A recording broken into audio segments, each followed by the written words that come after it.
Mic check. 1, 2, 3. Loud and clear. Yeah, we hear you. All right. Good evening, 2020 virus-free virtual clinic universe.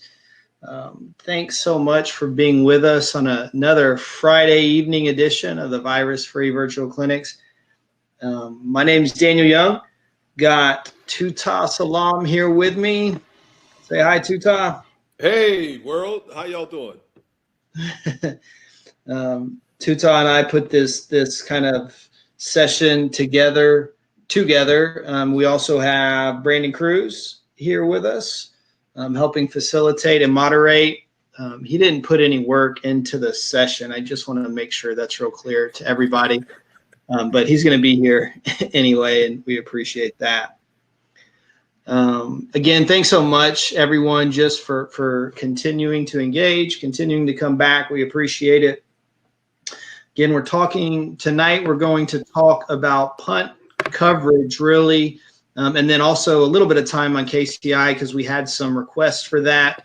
And really the meat of the conversation is going to revolve around how, as a crew, we cover punts. And I think it's always valuable when we can provide a little context for our learning. And the context tonight is basically that punt plays are really stinking hard. And not only is that the context for our conversation, but also that's kind of the motivation for putting this session together. When you think about 22 players or 11 matchups spread across, anywhere from 40 to 80 yards of the football field, it just becomes a really difficult play to officiate as a crew with players spread out all over the place. And then you combine that with the idea, you think about just to use really round numbers. If we have 200 scrimmage downs in a play, in a game rather, we have to have 20 punts just to have 10% of the plays that we officiate be punts. So you take the fact that they're spread out everywhere and combine it with the fact that we just don't get to work these plays nearly as often. And then you also add the idea that I don't know if two punts have ever evolved in the exact same way. So really unique plays. And then, we go to spring practices and scrimmages in the fall also, and nobody goes live on punts, right? So all of these factors combine to make a really, really challenging play to officiate. But by the way, the expectation for us as a crew doesn't change, right? The standard is still excellence. So if you think of us as a kind of a single organization, how do we organizationally continue to develop in this area and get better? And I think tonight is a big way, right? By continuing to pursue education, by looking at a lot of plays, and ultimately by having conversation within our individual crews about how we're going to cover given punts, right? And I think that's how we grow and continue to work through this. So that's what we're doing tonight. Tuta, let's go ahead and get started, man. Let's cue up our first play. If there's anything you want to add before we get going. Yes, I do. I want to add, before we even go into any of that, I want to maybe cover our pre-snap positioning and some of our initial keys that we would look at. So if you don't mind, I'd like to do that first. Great idea. But to echo what you're saying, Daniel, punts are just crazy. And we had, obviously putting this thing together, we had a lot of spirited discussions, should I say, about who's supposed to be doing what, when, and where. So it's just to reiterate what you're saying. We need to watch film. That's really the only way that we're going to continue to grow in this area and to get better in this area is to watch a lot of film. Okay, let's get into pre-snap initial keys first, and then we'll get into some positioning. So we learned from Walt Anderson, this had to be maybe 5 or 6 years ago. He actually said, you know what? Teams are starting to spread out a lot on this field, and it's very difficult to use just simple traditional pre-snap keys that we normally use on scrimmage downs. We need to figure this out to make sure we have actual coverage on all of these players. So the 4 in the back, we're going to ignore them for right now. Obviously, let's pretend that the field judge and side judge is at the top. So this player, the wide receiver here, would be from the field judge perspective. There's a very ugly arrow, and I'm going to stop trying to draw arrows. This player here would be the line judge's initial key. The referee would go to the right guard. The umpire would focus on the snapper, center, whatever you want to call him. The center judge would focus on the left guard. The head line judge would focus on the left tackle, and the side judge would focus on the last man on the line of scrimmage. What that does is it gives us 7 players all covered by an official on the field. So that's the beauty of what we do there. And obviously the back judge is just back there squinting, acting like he can't see anything because he's staring into the sun. That's right.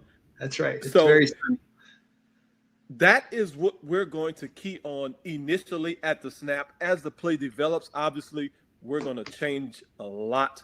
We're going to change a lot of our visual mechanics because the play just dictates the way that we work. Let's go to the next slide, and we'll talk about positioning. Let me clear this foolishness off.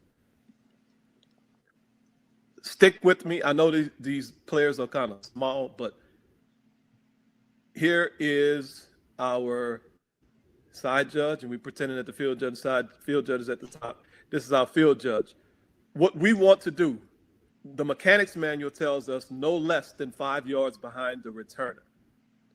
I would strongly suggest you get as deep as you need to get to be able to officiate the play without moving until the returner starts actually going upfield. Personally, I get 15 yards behind the returner. And some of you may think, wow, that is crazy. That's way too deep. But I promise you, if you start 15 yards back, you should never have to move until that return starts going upfield. And you'll be able to watch, see the blocks that you're responsible for and have the returner in your peripheral vision to kind of judge and gauge where he is.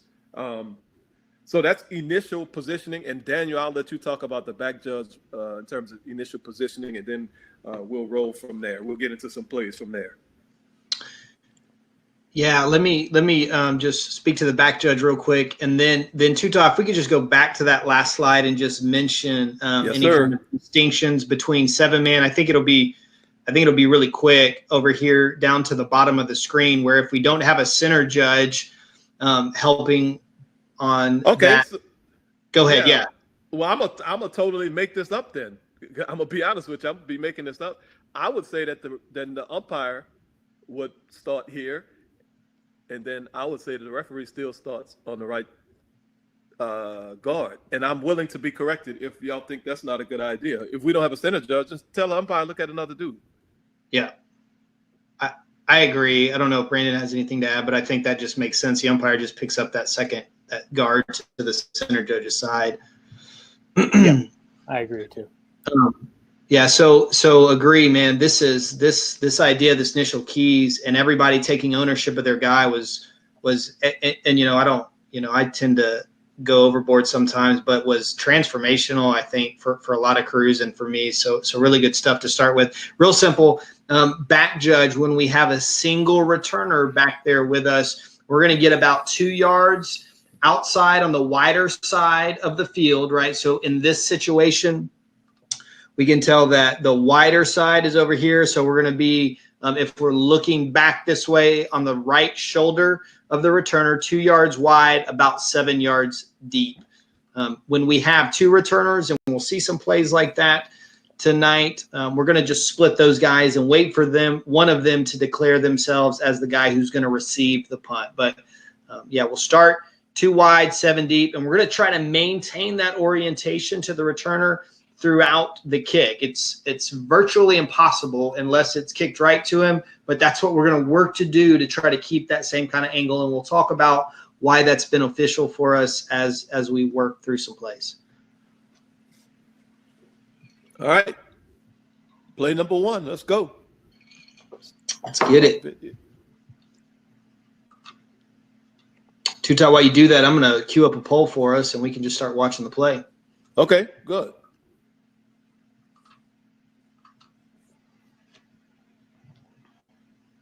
So for the poll that Daniel was bringing up, it's beneficial for us to see this angle, the end zone angle behind the kicking team, to understand how to answer the question. And the action is on the left side of the screen in this angle.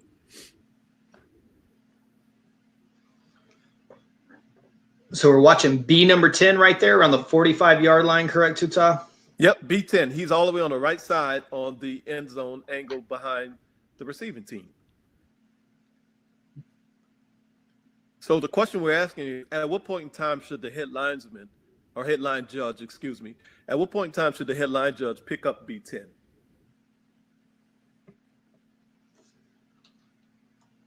Let it play a few more times, let everybody get a really good idea about what we're asking. And we're going to see this potential blindside block. Then don't get a great view of it here on the line feed, but on the wide angle and the end zone, get a really good view of it. Potentially setting up, doesn't end up materializing, but clearly that's a block we need to be prepared to officiate. So we just interested in when or if the headline judge should pick that up right there, the 45.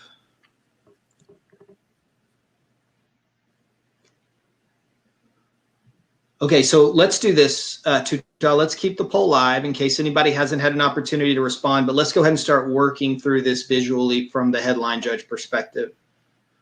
Okay, you want to go or you want me to do it? I'll start. So this is a really good angle for us. Now, remember we talked about these initial keys and the headline judge having the second guy in, but Tutai made the point really clear, like immediately we're almost going to get off that and start to officiate an area of responsibility. Now we have a return, so we're looking for blocks in front of the returner, but we have to have that awareness that the back judge is working from the inside out, that the side judge is coming down. He has the spot. However, he's going to be looking for threats in front of the runner also, especially right now. But we're really going to need the headline judge to pick up this potential BSB, because what we're going to see is that block is going to, if you call it a block, that contact is going to occur very close to the time that the runner goes out of bounds, which is going to grab some of the side judge's attention. So right about now, he's going to go into chase mode with number 88, and that's when we really think that the headline judge wants to address his attention that way, because we have a player going upstream or carrying a brick in his hand, right? Whichever kind of cliche that's beneficial, but still a cliche that you want to use. And we just have to start officiating him before he makes that block, right? Because if he decleats this guy with a really big blindside block and we're not officiating him prior to that point, what we're going to see is an explosion, and then we're going to try to piece things together. Whereas if we're watching him work towards him, all of this is gonna happen in a little bit slower pace, and we're going to be able to process. And not only that, we want to make sure that we know if there's a potential for illegal block in the back on number 88. If 88 slows down and he picks up speed, we could have a block in the back there.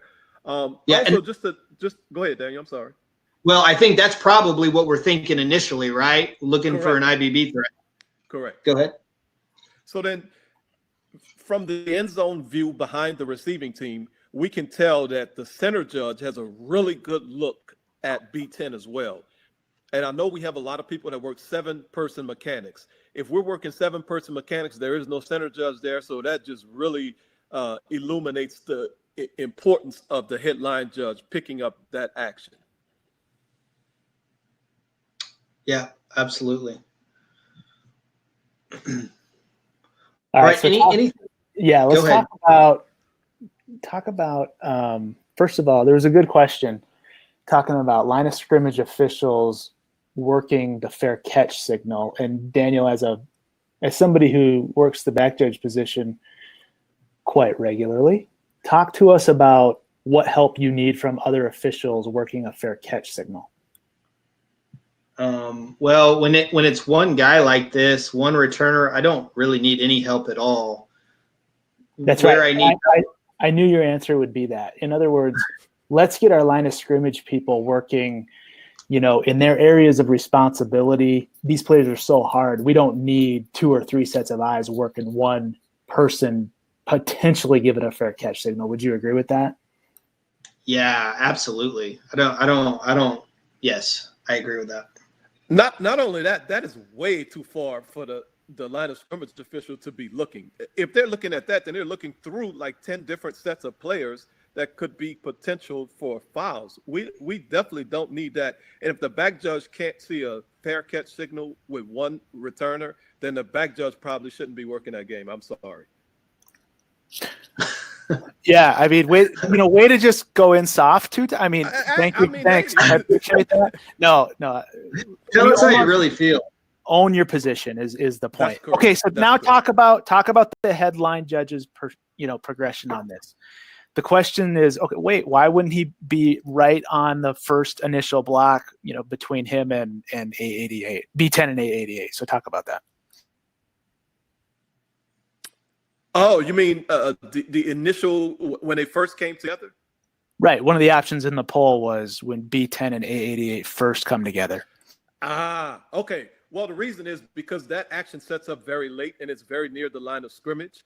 And we would expect that the referee and center judge will work action at the line of scrimmage, and we would want the head line judge and the line judge to work deeper down the field towards the returner. We don't want them to stay working action at the line of scrimmage after the players start going downfield. Yeah, and that's the theme, I think, of these first 2 plays for the line of scrimmage officials out there with us tonight, is taking ownership, like Brandon said, of working those blocks.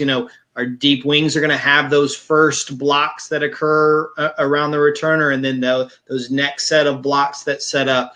Really want the line of not so early that you're seeing fair catch signals, because that means the ball's still in the air. But once we have a return setting up, those second, not those initial ones, but that next set of blocks that starts to mesh together, that's where we want your eyes getting downfield. So ready to move on to the next video? Yes, let's go for it. Oh, I guess that's me. Sorry. Oh, you got it. No, okay, I got it.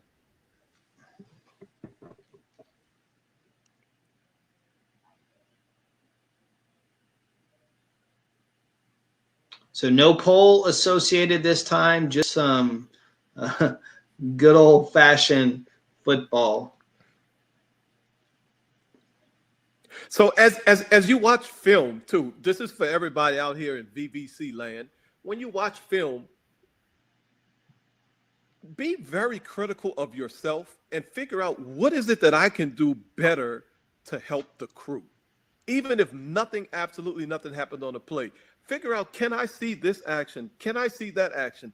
Did I move well enough? And be very critical of yourself and really try to figure out what is it that we can all do better to help the crew.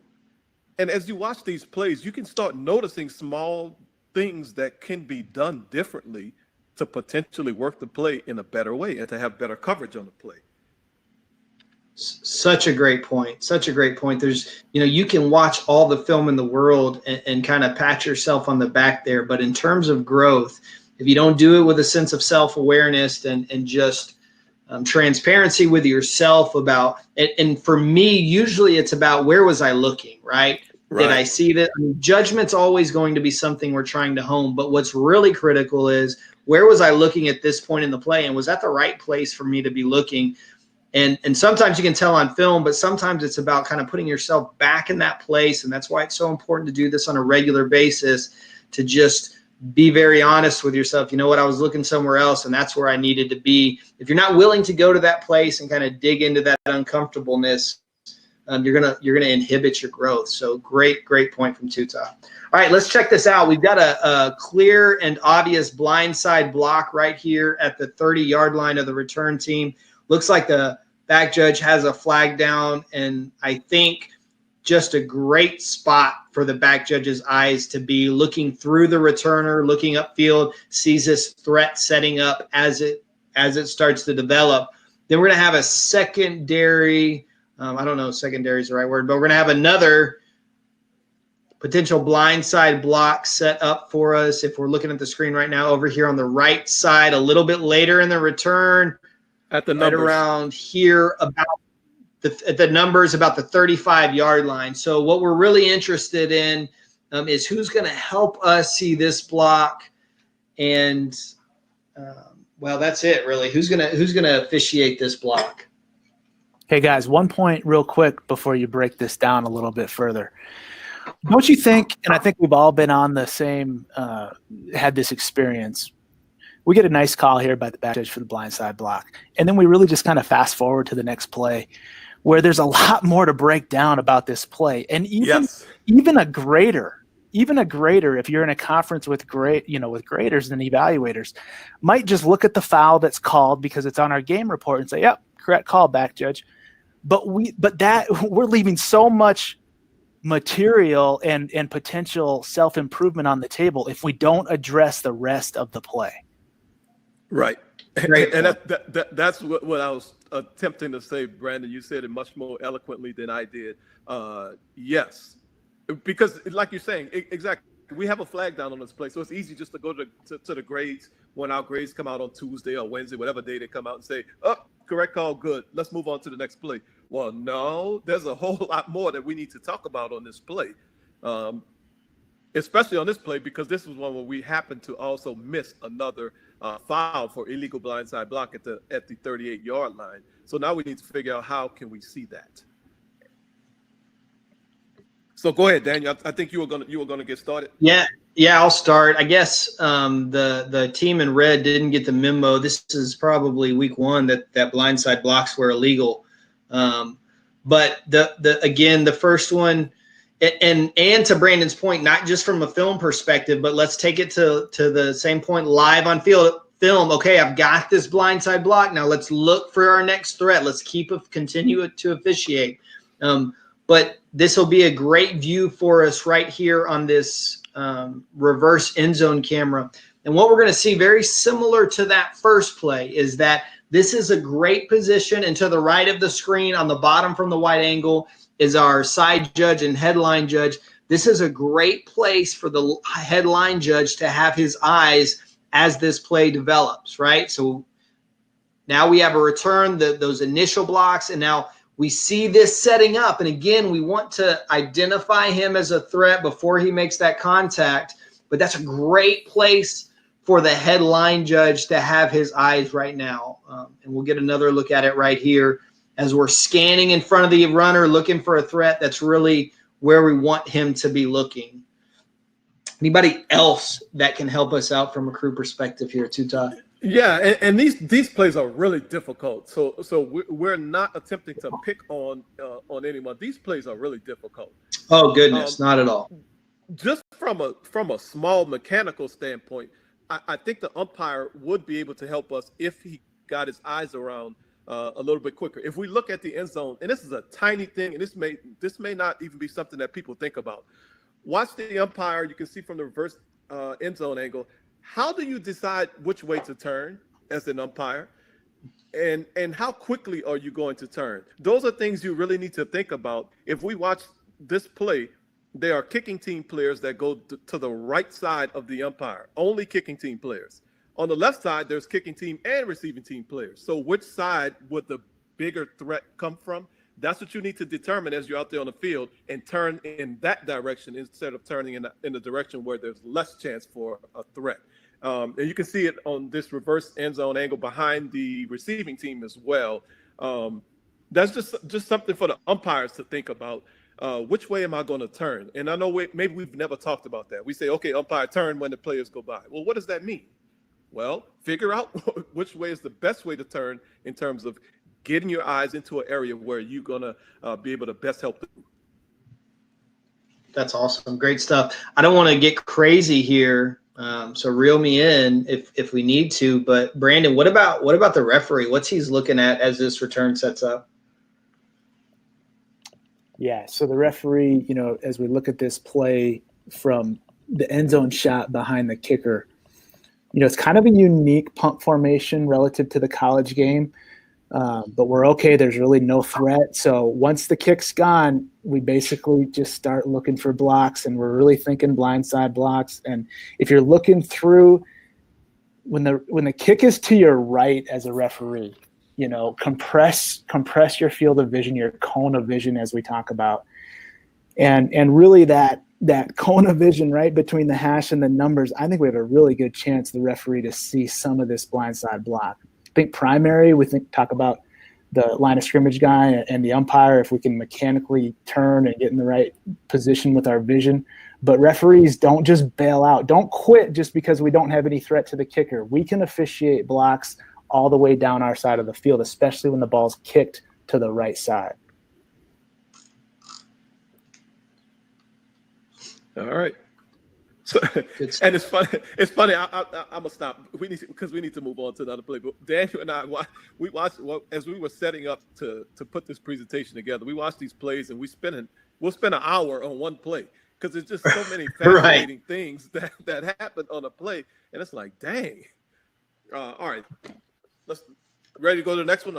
Oh, Brandon, questions that we need to address here on this before we move on? No. I think we're addressing the questions as we go. You guys are just knocking it out of the park, man. Keep it up. All right. I'm gonna get the poll rolling. All right, now I'll get the play up. All right. Which that point about, we could spend an hour on these plays really speaks to why they're so challenging from a crew perspective. So, let's look at video 3. It's down here at the bottom. Oh, shoot, my fault.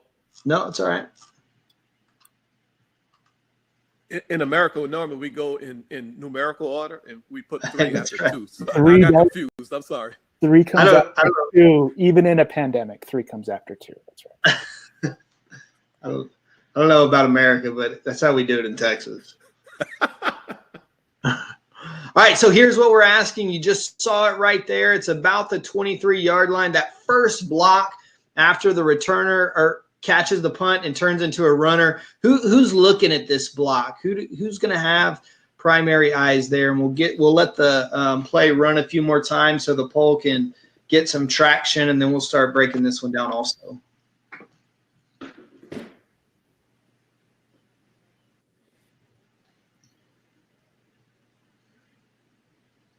Man, speaking of plays that we broke down for an hour, huh, Daniel? Holy good cow, man. And still probably left some things out there. Oh, we absolutely did. That's correct.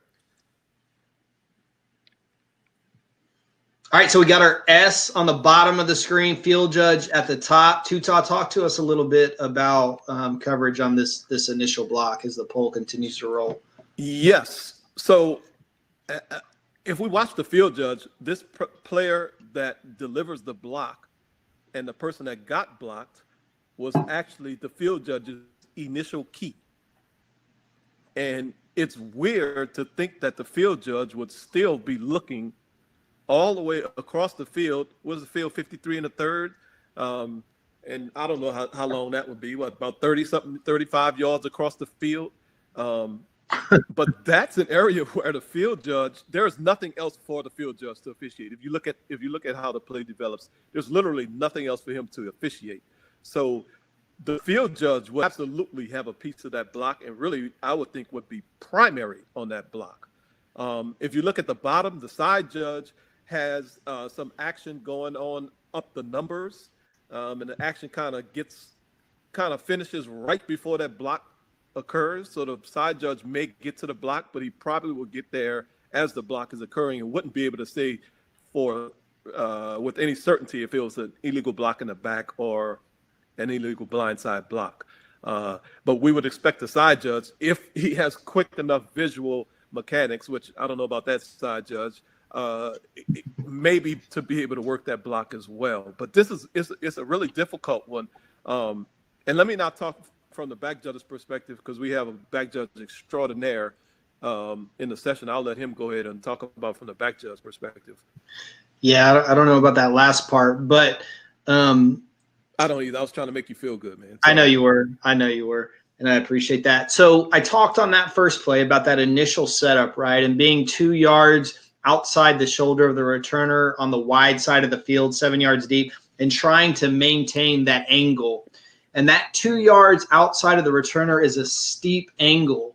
And this is something that, for me, I've been working through the last couple of years as an adjustment, because it previously was working wider because it gave us a better angle of the returner completing the process of catching the punt. But what we found is that if we maintain that steeper angle, right, and by steep, I just mean tighter to the returner, so not so far out wide and shallow, but a little bit deeper and tighter to him, what that allows us to do visually is transition to, okay, the catch is now completed. Let me go find a block. And so it's very minute, but in a game like this, where everything is happening so fast, that little bit of difference can be a really, really big deal.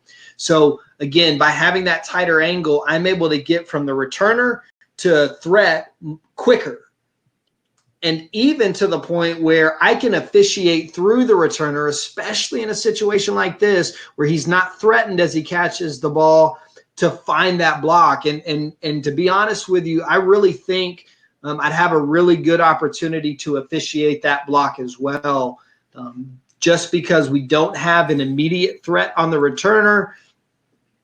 And I've got a little bit of space from the time the catch is completed to the time that that block occurs, where I think that would be able to get my eyes there too. So, thinking about what Tuta said, what I just said, it's very, very possible that we could end up with 3 sets of eyes on this block. And I think that would be appropriate if we ended up in that scenario.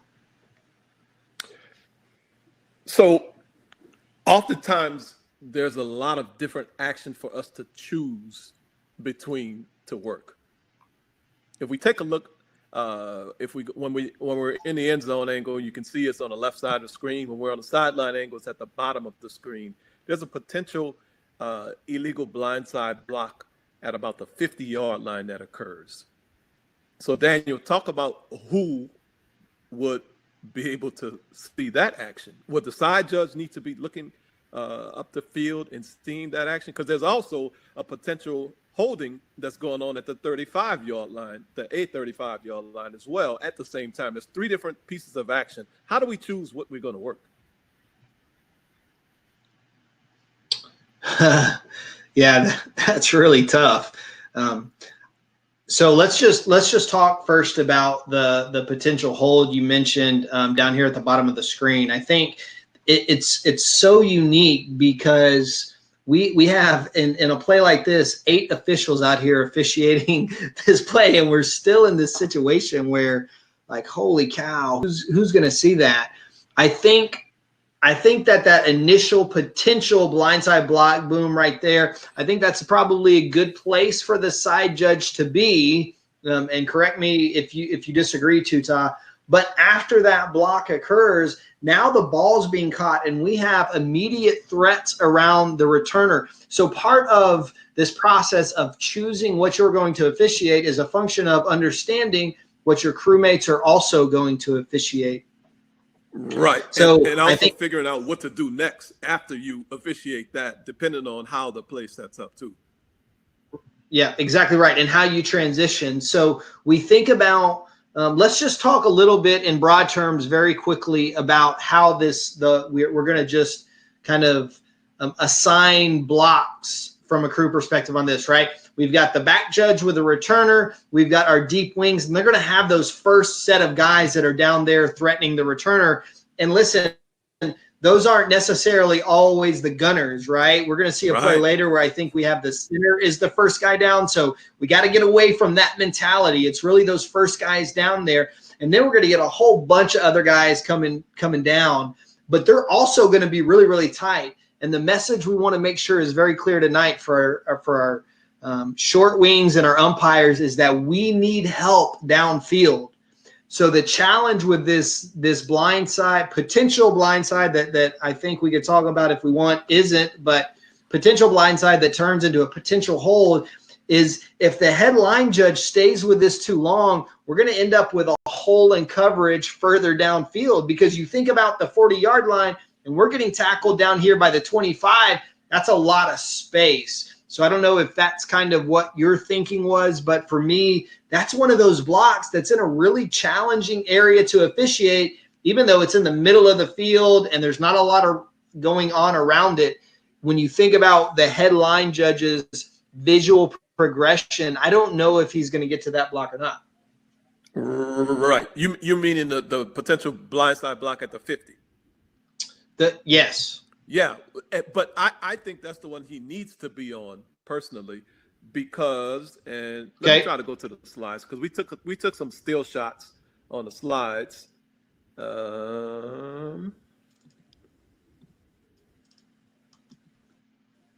We don't care about that. We don't care about that. Okay, so this slide kind of shows where the potential illegal blindside block is starting to set up. And why did my color go away? So the headline judge, who's right here at the bottom of the screen, he can choose between working this potential holding or working this area, which is where the potential illegal blindside block is occurring. I would think, based on what we looked at on the first play, that we don't want the headline judge to work this block. We want the headline judge to work this block. And that's not the best circle in the world. Let's go to the end zone angle. Clear.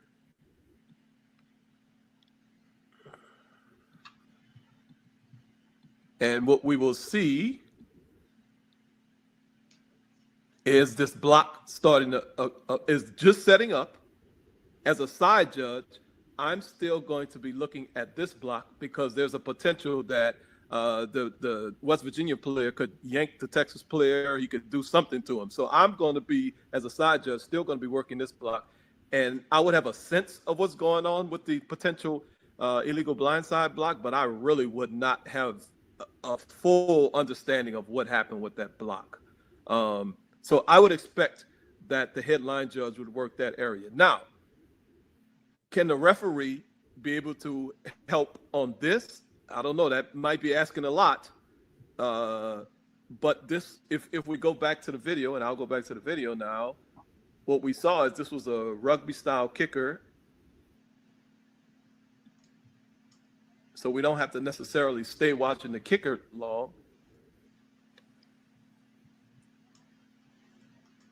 If we can clear the threat on the kicker and then get upfield as a referee, and Brandon kind of talked about that on play 2 with the potential, not the potential, but the illegal blindside block downfield.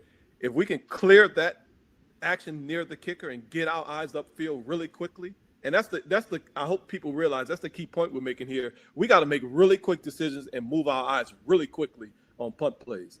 So if the referee can do that, then we can have a little bit better coverage on this play. And I'm starting to filibuster a little bit. Let me shut up and go, Daniel.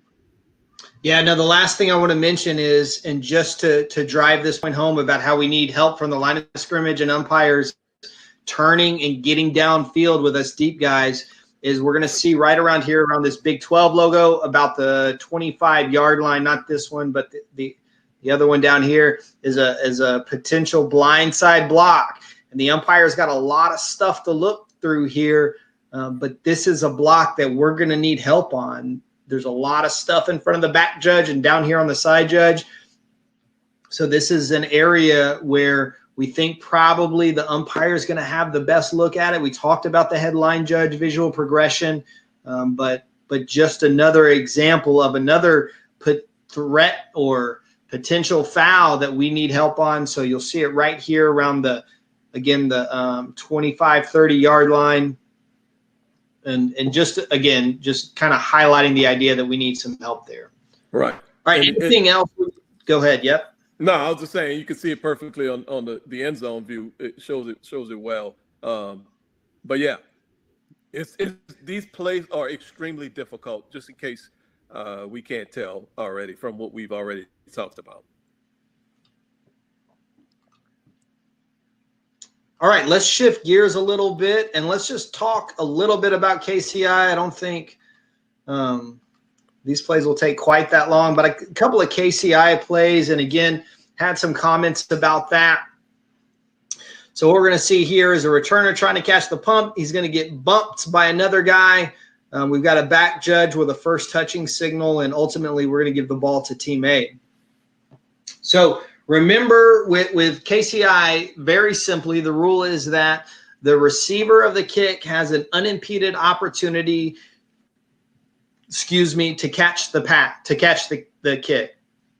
So anything that team A does or the kicking team does to interfere with that opportunity or make it impeded results in a foul. Real quick, if you saw from the end zone view, we're working with two punters here. So what we want to do is split the difference between those guys, and we want to get a great feel for the ball off the foot of the punter so we can start to identify who our receiver is going to be as a back judge and adjust our attention to them. Anytime our returners start on the 10-yard line, we're going to be on the end zone. So what we're going to see here is the team B player, I think it's number 48, is really going to grab this team A player, the kicking team player, and he's going to pull him into the returner. So because he's being blocked effectively into the returner, there's no foul for KCI. I want to talk about a couple of things mechanically as the play comes back up. Again, we see the split difference between the returners. Back judges, let's be very comfortable when the ball's starting to threaten the 20-yard line coming off of the goal line, right? And the reason we can do that, we'll see here in a few seconds as the end zone view shows up, is that we've got help there. So Tuta, talk to us about, as a deep wing, what you're thinking about standing on that pylon. As a back judge, we're a little bit hesitant to come off. There's a great view right there because we know we have responsibility for that goal line. Talk to us about your mechanics and how we're going to help. Yeah, so as a deep wing, we're going to stay on that goal line until the goal line is obviously no longer threatened. Especially when the ball comes to our side of the field. If we're the opposite side official, then we need to come off the goal line a little bit, and we need to be paying attention to the returners and seeing if any of them block. And we kind of talked about this a couple weeks ago. If any of these returners block, the offside deep wing official really needs to know that and really needs to come have a conversation with the back judge about a blocking situation. But if we start on the goal line as a deep wing official, we stay on the goal line until it is evident that the goal line is no longer threatened. And in this play, we can see stay there, stay there, stay there. And then as soon as the kid muffs the ball, well, obviously the ball is not coming 20 yards back that way. And if we should be able to see it if it does. So now we can come off the goal line and then officiate the remaining action. Yeah, and that's exactly right. And to be honest with you, even feel a little more comfortable with the back judge getting off this goal line a touch earlier. Remember, what we're trying to do is officiate in such a way that when that critical moment happens, and in this case, that critical moment is really the catch, that we can be stationary and just stop and watch. It just so happens that this contact occurs prior to the ball coming. So I think the back judge is still working to get in that stationary position. But going back to that positioning perspective, we want to try to keep that tight angle so we can adjust to our blocking in front of the returner. So very comfortable with the back judge's angle of attack towards this returner. And let me also just speak to this first touching signal because he looks a little bit aggressive doing that. But that's a really critical thing. I always feel so silly when I see myself on film doing it. But here's what I'm doing when we do that. And the same thing for an illegal touch beanbag is we're creating a kind of muscle memory breadcrumbs for our brain because all of this other stuff is getting ready to happen very fast. And we're going to have to make a decision. By doing this signal over and over, I've told myself that team B has touched the ball. So I now have a live ball and anybody can recover. If A recovers it, then I know it's going to be their ball first down that way. So really, really important. Certainly not one of those things we would call an empty mechanic, but something I would encourage you to get used to doing, making that ruling, whether it's the first touching or the illegal touching, which of course is the beanbag. So I don't know if there's anything else we need to hit on this, but good play. A good example of a kicking team member being not even just blocked into the returner, but literally pulled into the returner. So no foul for KCI.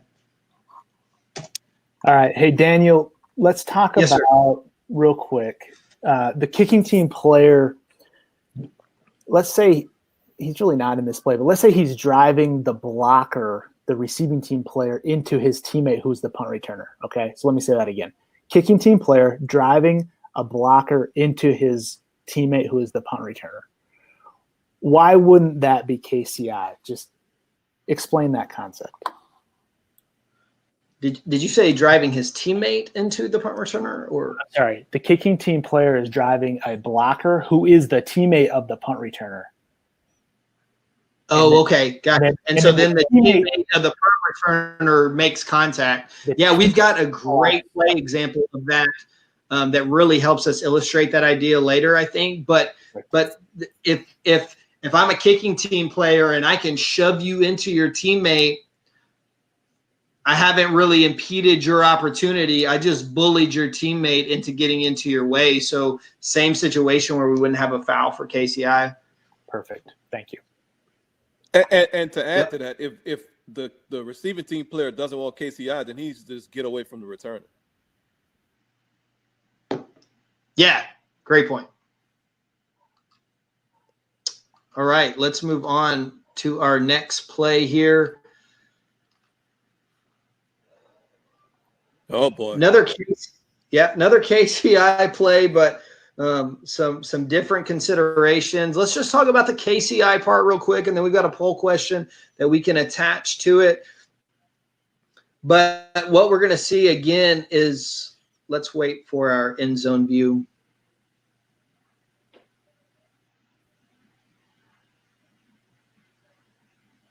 We're going to see again a punt returner in great position, set up to catch the pass, and then a guy shove a team A player into the returner where he doesn't have control over his body. He's not responsible for that contact, the returner. So again, because we're going to use that language of blocked into the returner, we're going to take him off of the KCI. We'll see it right there where number 9 really shoves A6 into the returner and takes him off of the KCI.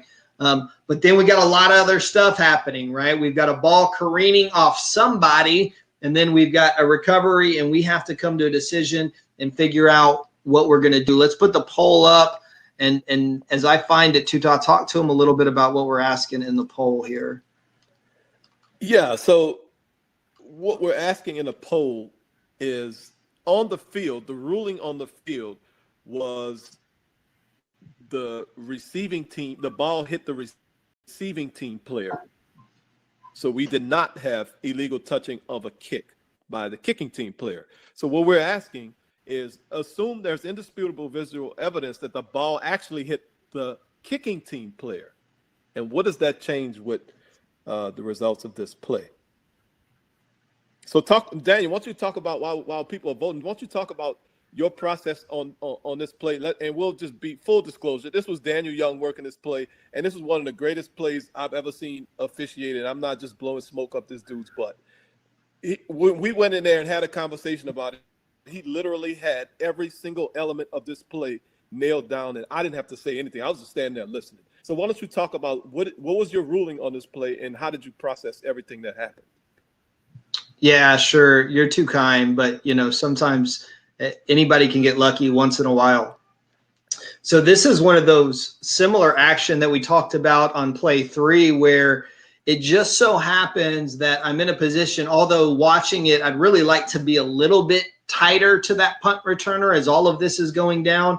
But it just so happens that based upon my angle, I was able to see all of this happen holistically, where a lot of times, Tuta, if it's a back judge, I call KCI, I may not have any conception of this other part, right? Of him being blocked into it And so we're going to need some help from the deep wings.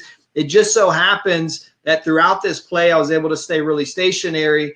And in my field of vision, I saw very clearly that 9 blocked 6 into the punt returner. And you can see it right here. It's just all pretty compressed. So I never had any question about that part. And also had very, very comfortable feeling that the ball hit off a number 9's arm. So I didn't have any question about first touching either. Although when you watch it on replay, it's really, really close. I don't know why. I was very confident that it hit 9 first. But again, it was just one of those plays where you can see I'm just in a position to process the block and then the touching, and we were able to move forward from there. Right. So the ruling ahead. on the field was no kick catch interference because it was no foul for kick catch interference because the defender was blocked, or not the defender, the kicking team player was blocked into the receiver. Also, the ruling on the field was that the ball touched the receiving team, and it was a recovery by the kicking team. So we awarded the ball to the kicking team. That was the ruling on the field. So then the question we're asking is, this obviously went to instant replay because this is so tight. Assume that the ball actually hit off the kicking team player number 6. And what are we going to do at that point in time? So I think the votes have pretty much come in, and we have 74% of people saying it's going to be an illegal touching. Here's the problem with calling that an illegal touching. Number 6 was in no control of his body. He's basically getting blocked into the ball. He got blocked into the player, and had the ball hit him, we would judge, at least I would judge, that he got blocked into the ball as well. He is not a person who is actively blocking or actively participating. As a matter of fact, he's pretty much receiving an illegal blindside block, although this was prior to the illegal blindside block rule. But he is not in control of his body at that point in time when he's flying through the air about to contact the returner. So if the player is blocked into the ball, we ignore the touching. And I think that's what we would have in a situation like this. However, there's a lot more we have to talk about, because if this play goes, if you're working a game with instant replay and this play goes to instant replay the replay official can only determine if the ball touched, who the ball touched first. They cannot determine if a player was blocked into the ball or not. So we have to have a very strong ruling on the field before we get to the point where we get to the instant replay process. And I know Brandon is itching to say something. Brandon, go. Yeah. So think about how important communication is, and we're gonna stand up here and talk about replay ramifications, but just go with us. I mean, what we're really talking about is communication. And so are we communicating with officials on the crew? Are we communicating with coaches, players, the audience in the stadium, the audience if the game's on TV? Okay, whatever. It's really just about communication. So, Daniel, talk me through one more time how you reported this situation, and then we'll go through the announcement process, and then we'll go through the process of eventually getting paged by replay. So how did you report this? Thing I led with was there's no KCI on the play. The kicking team member was blocked into the returner. I've got first touching by team B, then a subsequent recovery by team A. So we've got, probably didn't say team A and B, but TCU football going this way with a legal recovery. Yeah. So then, as all good referees do who are basically parrots, what we're going to announce is there was no foul on the play for kick catch interference. The kicking team player was blocked into the punt returner. The ruling on the field is the ball was first touched by the receiving team, recovered by the kicking team. It's first down TCU. Okay, great. However, that announcement puts us at risk. And Tutai, you were going to get into why. So let's talk through that, and then I'll talk about getting paged, by instant replay and how we're going to handle that. So why are we at risk with that announcement? We're at risk with that announcement because we haven't given enough information that from a rules perspective, we haven't given enough information to the replay official. If we determine that the kicking team player was blocked into the ball, well, see, we announced. So the problem is our ruling is that the receiving team touched it. We also ruled that the kicking team player was blocked into the action.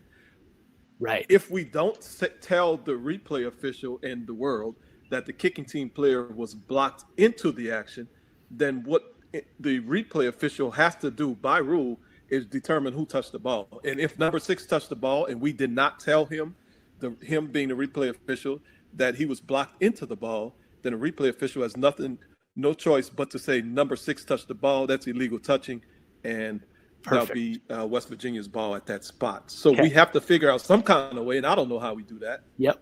To communicate. Go ahead. I'm sorry. No, you're good. You've pointed out the risk. So we think we're doing a great job just reporting the ruling on the field. All right. Now, we get paged by replay. There needs to be some kind of thought triggered in everybody's head. I mean, the referee needs to be good enough to think about this on his own, but it would be really great if there was, more than just one person thinking about this on their own. What is the thought that we need to trigger into our head? Because what's reviewable here, Daniel? Whoever. What's reviewable here? Right, touching. Who first touched the kick? Because that's, talk about significant direct competitive effect in instant replay. Yeah, this is a significant direct competitive effect. Who's going to end up with the ball after this play? I mean, it's huge, regardless of time, score, all that stuff. So touching is reviewable. So if we get paged to go to instant replay here, we've got to think about communicating more, right? And so if we think, we just talked about the fact that the kicking team player was blocked into the returner, and that's why we're not ruling KCI. I think it's on us to maybe make a secondary announcement. So what kind of a communication do we need now? Well, we need the side judge, or in this case, the back judge, who had clear vision to tell the referee, well, this player was. As soon as he feels that page, he needs to say, well, if we're going to review illegal touching, we need to make an announcement that this player, the kicking team player, was blocked into the ball. Right. Okay. So now let's go back almost to the poll question scenario and say, look, instant replay has indisputable video evidence that the player in the black jersey, number 6 in this case, in the black jersey, touched the ball first. Okay. So instant replay is thinking, I've got to act on this. I see touching by number 6. We need to put information out there and communicate to our 9th and 10th crew members up in the replay booth. And again, I'm not saying that in order of importance, replay officials. It's just kind of how things have evolved. So go with me. We need to communicate that we are ruling number 6 was blocked into the football. And therefore, we are not attributing on the field with our judgment any type of touching to him. We're attributing it to him being forced into the football. We're disregarding him touching the ball. And, if we get all the way under the headset, which we probably still would, quite frankly, because this is kind of a rare, on video, it's a little bit simple when we slow it down and look at it 25 times. In the moment, not so much. If we get under replay and they say, look, the replay official, I got number 6 touching the ball. Okay, thank you, Mr. Replay Official. We get that. We already announced and communicated that number 6 was blocked into the football. Oh, great. So I'm out of this. It's not reviewable about blocked into. I can't judge any of, the severity of the contact. I can't judge any of that from a replay standpoint by rule. So we're going to let the play stand. Oh, okay. So now we're going to let the play stand. If we just come out and say, the ruling on the field stands, that the receiving team touched the ball and it was recovered by the kicking team, guess what? Now we're going to look even almost worse than we already did with all this other stuff going on.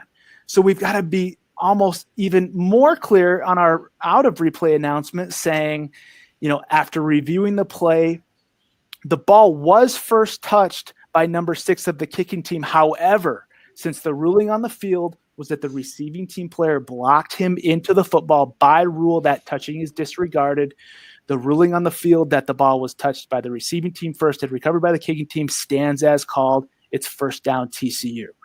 So a lot of things to think about, a lot of we cannot get this right without communication, guys. And I mean, I think your point to start the whole session out with punt plays was not only do we have to be great mechanically with our vision, our movement, when things happen like this, we've got to be elite communicators, right? And how do we just got to prepare by going through exercises like this. Do you agree? Yeah, and the one thing you left out too, Brandon, we have to be elite from a mental perspective. We have to understand the rules and the ramifications behind our communications or our lack thereof. We have to understand that.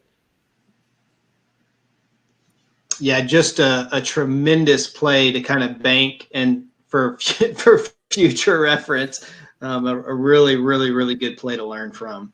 So, all right, we ready to go to the next one? Yeah, we let Brandon take like 30 minutes of our session here. So, yeah, let's go. It's kind of what referee.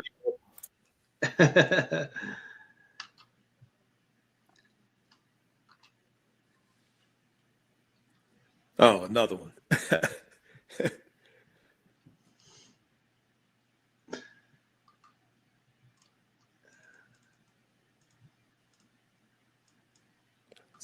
Do we have a poll with this one, Daniel? I can't remember. I don't think we do. Huh? We do. Okay. Yeah, we do. It's on the way right now. And okay. So what we're asking is we're going to see a potential hold around the 48-yard line. He's going to take him to the ground. That's the B48. And just again, going through that process of who's got the best opportunity to officiate this action. Yeah, and kind of to set up this play, this kind of, I mean, I know we're beating a dead horse here, but we pulled this play because we were looking for KCI plays. So this was in our set of plays for KCI. And then we got all off into all kind of other stuff that we saw during the play that had nothing to do with KCI. And we kind of almost forgot about the KCI action. And that's what I want to stress to everyone. When we pull plays and when we review film, don't only look at what you're supposed to be looking at, quote unquote, from the original reason why you turned the film on. Look at everything else and try to figure everything else out.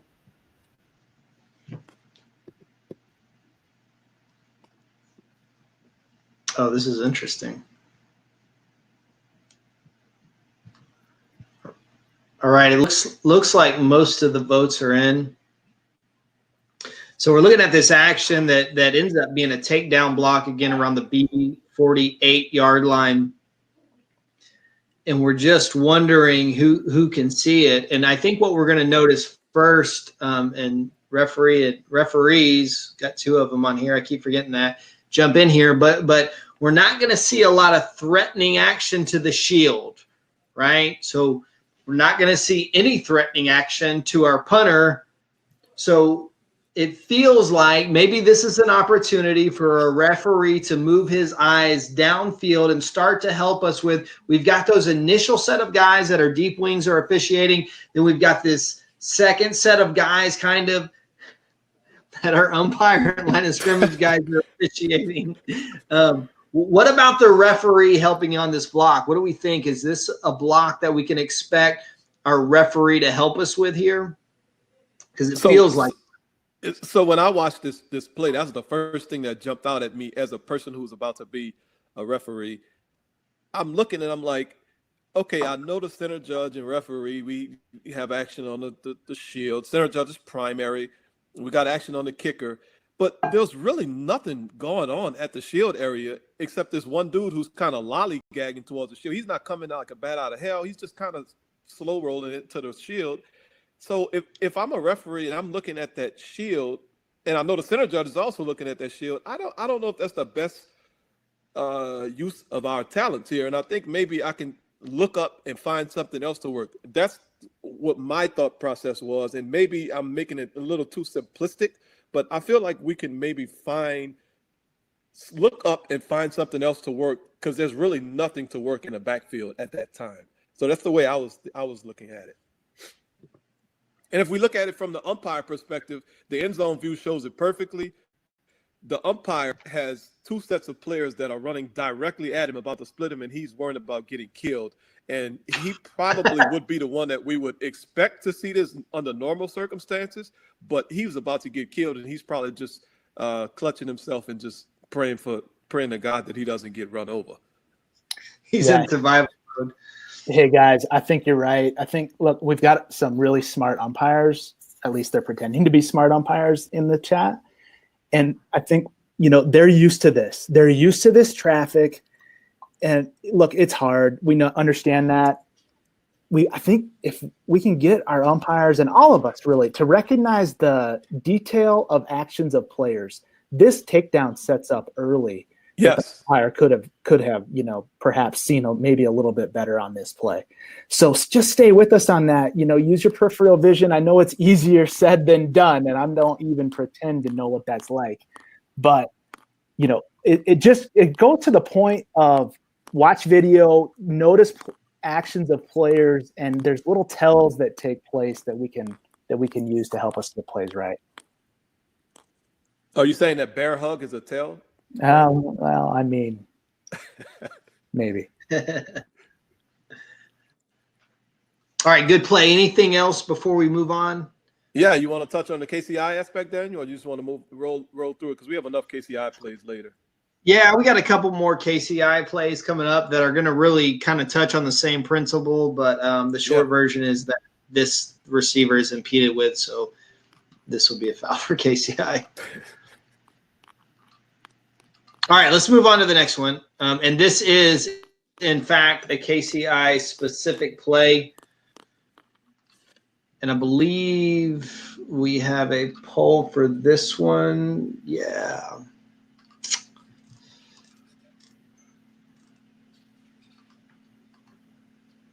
All right, so just started the poll. We'll let this play a couple of times, and don't worry. I know we're going a little bit longer than normal. You guys are doing a great job hanging with us, but these last few plays won't take too much longer. So we're starting to wind down. Again, appreciate you hanging with us. But here's what we're asking. Is this KCI or not?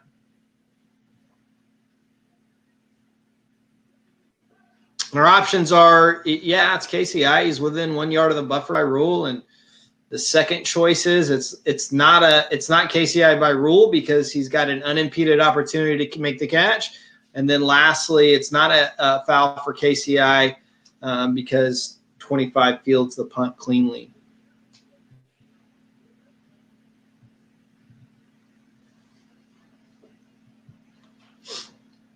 Let it play a couple of more times. I'll start working through it real briefly as the votes continue to roll in. And again, I'll just tell you very directly that we have a philosophy that combines with our KCI rules. So remember, by rule for KCI, the returner has the right to a 1 yard buffer shoulder to shoulder in front of him to complete that catch. Now, before we get into the philosophy, let's just discuss very quickly why that rule exists.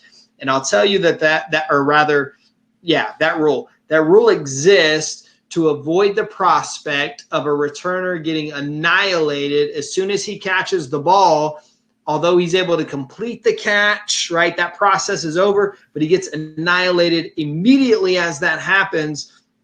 There's really no harm, no foul because he's completed the catch, so he wasn't impeded with. And so that 1 yard buffer rule was really designed as a safety mechanism to protect from that happening, so that when we have a receiver catch the punt and he's immediately blown up, we have the freedom to call that KCI, and we're trying to keep that from happening, and that's that 1 yard buffer rule. So what derived from that was this kind of a play where that's not what's happening at all, but rather a guy's made a fair catch signal, the kicking team is letting up, and there's no safety threat here. So we created a philosophy. And real simple, the philosophy is, we'll watch this one more time real quick from the line feed, and then we're going to move quickly to the next video. The philosophy is, if he's made a fair catch signal, even though the kicking team is within that 1 yard buffer, if he's able to field that catch cleanly, then we don't have a foul for KCI.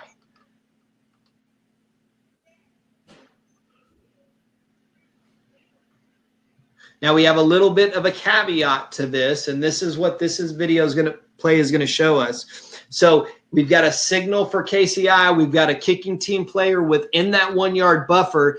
Remember, if he fields it cleanly, there's no foul for KCI. Think about the no harm, no foul language. However, if he gets so close that he contacts the returner, then we will have a foul for KCI. So again, let's just go through the philosophy real quick. We've got a fair catch signal. We've got a kicking team member within that 1 yard buffer. If there is no contact and a cleanly fielded punt, there is no foul. If there is contact or if there is a muffed punt, there is a foul, right? So that's the philosophy application of the rule, okay? So before we move on to our next play, is there anything we need to address with that? Everybody comfortable with this idea of where the philosophy meets the rule and how we want to work this so that we're officiating these plays consistently across leagues? Daniel, you covered the philosophy great. There were a few questions, and you actually answered them without knowing that they were asked. So excellent job. Awesome. All right, let's move on. Just a couple more plays, and we'll wrap this up. Again, just want to look at punt mechanics, and specifically we're looking at the bottom of the screen here on this sideline view. And we're looking at the side judge. Got a poll coming here for you.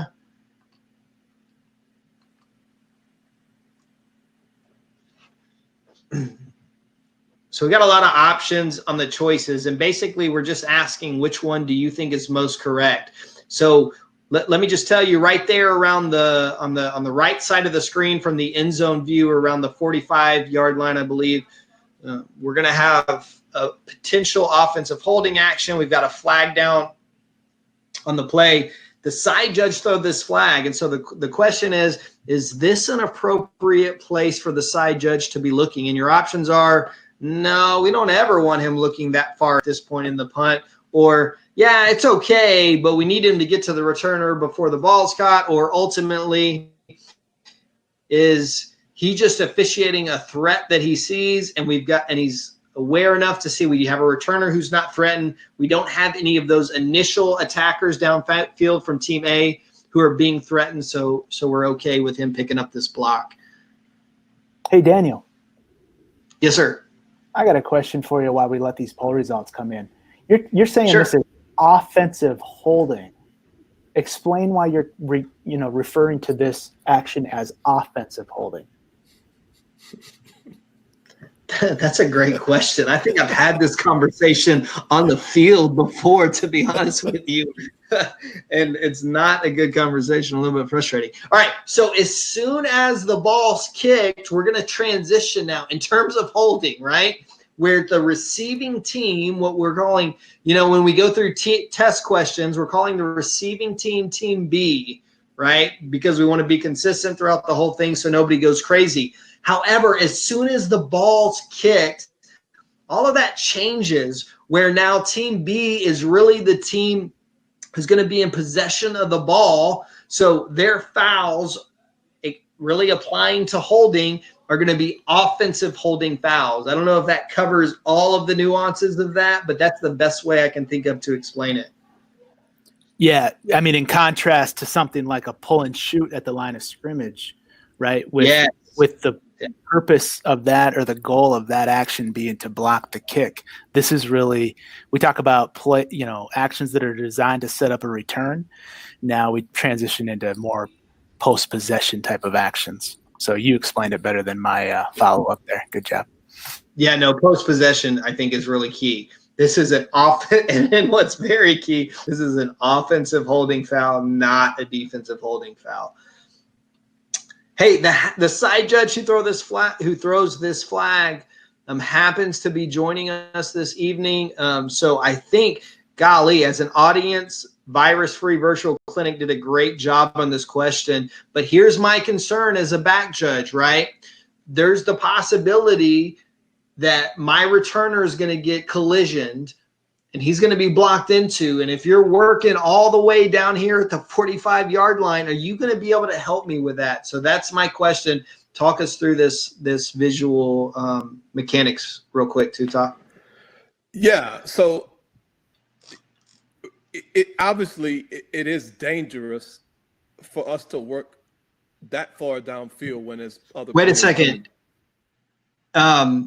Is that your middle name? Huh? Danger? Well, no, I'd let it rip sometime, but so if we take a look at this formation and we take a look at the way that the play plays out, the first person down is the snapper. He's running down the middle of the field all by himself. The next person down, I think it was the right guard. He was running down the field all by himself. The widest player that the side judge was initially keying on was getting grabbed at the line of scrimmage, and that immediately took the side judge's attention, and he stayed with that action because he realized there was nothing else to really work. And here's the key point. When you recognize the foul and throw your flag, you don't have to watch your flag go, because guess what? This is a PSK foul. Once the ball is kicked, we're going from the spot from the end of the kick for all these fouls anyway. So it doesn't matter where your flag goes, and you don't have to watch it. So just throw your flag and find the next action closest to the returner where you really need to work after you've already identified that action.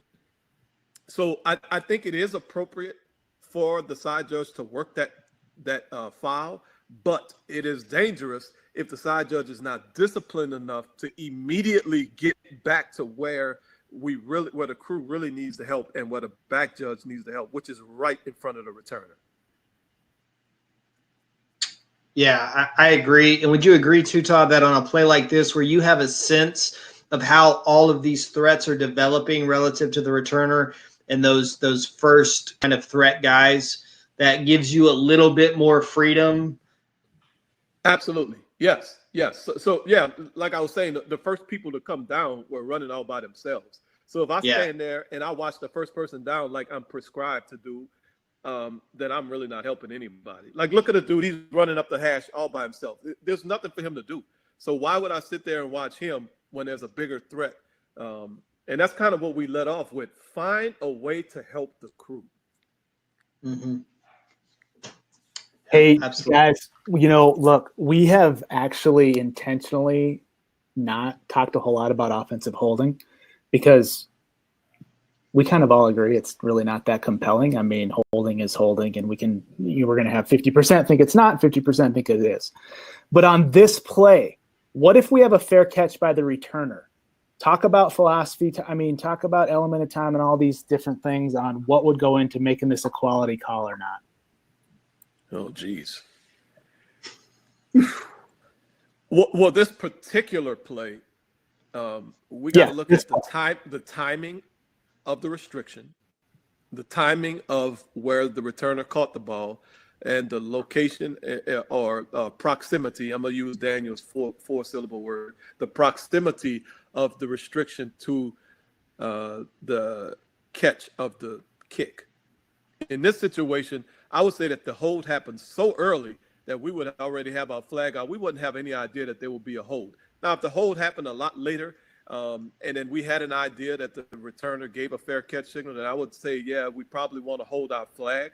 But in this situation, the hold developed early, so we really can't maybe decide, well, let me hold my flag to see if he's going to return it. If he's not going to return it, I think we need to we see the restriction, see the foul, throw the flag, and then work the play from there. But if the restriction occurred near when the time the returner gave a fair catch signal and completed the fair catch, I would say no, we would not want to throw a flag for holding.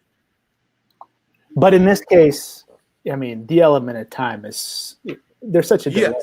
Yes, it was way before the kick was caught. So yes, I would say that this would be a quality flag, providing that the restriction was actually there. Quality flag for holding from a timing perspective. Yeah, and it gets to the point where we don't want to go too deep into this, but we can't us not calling these kinds of things and trying to justify no impact on the play, or we're trying to talk ourselves out of it, it almost is promoting illegal techniques by blockers. And Right. we need to be really careful about being too technical the other way of not calling these fouls, especially when there's such an element of time between the restriction and the catch. That's correct. So talk about one more time. There was a really, really good question about so you're the calling official. How important is it to get the yard line? Let's say this guy returns it for a touchdown. How important is the spot of this foul? We're looking at the play. There's no what ifs here. We're looking at this play exactly as it's presented to us. How important is the spot of the foul as the calling official? It's totally unimportant. It is meaningless. Right. You can actually drop the flag on your foot if you want to, because this foul occurs during the kick. And as we know, that brings in PSK rules, post-scrimmage kick enforcement, and the basic spot for post-scrimmage kick enforcement is the end of the kick. So it is irrelevant where the hold occurred. But extremely relevant as back judges that we get a great PSK spot. So let's not get in the habit as back judges of just winging our beanbag, thinking doesn't matter. They're never, how many times do they ever come back to my beanbag spot? Let's be very deliberate and consistent that we're working a great post-scrimmage kick spot. And that may mean sometimes jogging up there to it and dropping it, keeping a mental note of the yard line where it was caught, but need a really good spot in that regard. Yeah. And one last point, we stirred up a little bit of a hornet's nest with talking about offensive holding, defensive holding. We want to be very, very consistent and call this action offensive holding. If we're going to enforce it as a PSK foul, it is offensive holding. If we call it defensive holding, now we're going to confuse ourselves, because how can we have defensive holding and we're talking about PSK? That's what's confusing. So let's just, as a country, all of us around the world working NCAA rules, this is offensive holding, and we are very, very absolute on that. Yeah, no gray area there. This is offensive holding without question. And again, let me just, not to beat it up, but close on this play. We have a philosophy that guidelines how we officiate blocks with a fair catch signal, right? If it's happening very close from a time element to the time the ball's caught, we're not going to call the foul. If there's a time element, a space between the block and the catch, it's a foul. And we don't have to overthink that, right? And that's what Brandon's point was. We don't have to get over technical. We have a philosophy to guide how we officiate in that situation. So let's just lean on the philosophy in those scenarios. All right. Daniel, point of clarification. You don't mean personal fouls, right? You're meaning restricted. Oh, yeah. Fouls. Correct. Absolutely right. Yes. Thank you for that. Absolutely not. Okay. And then let me just, as a referee, I want to just respond real quick. If we just report this as holding by the receiving team, that's an incomplete report to the referee as the calling official. You can't just say, I got holding by the receiving team and run away. You have to put it in, what do we call it? We don't call it hopper. We call it, what's the status of the ball, right? So if it's during the kick, it is holding by the receiving team, but really we're going to code that as offensive holding. So have we beat this up enough? Yes, but it is important. So let's move on. Good stuff. All right, guys, last play. This will go super fast again. Looked at some awesome stuff tonight. Really good conversation. I just wanted to include this play, and I don't think it's going to be one like the last one where you have to go into a lot, but you never know. And we're going to get a foul here for KCI. Just looking at the line feed, and this is such a cool play. You don't see this very often, but I want to draw a distinction.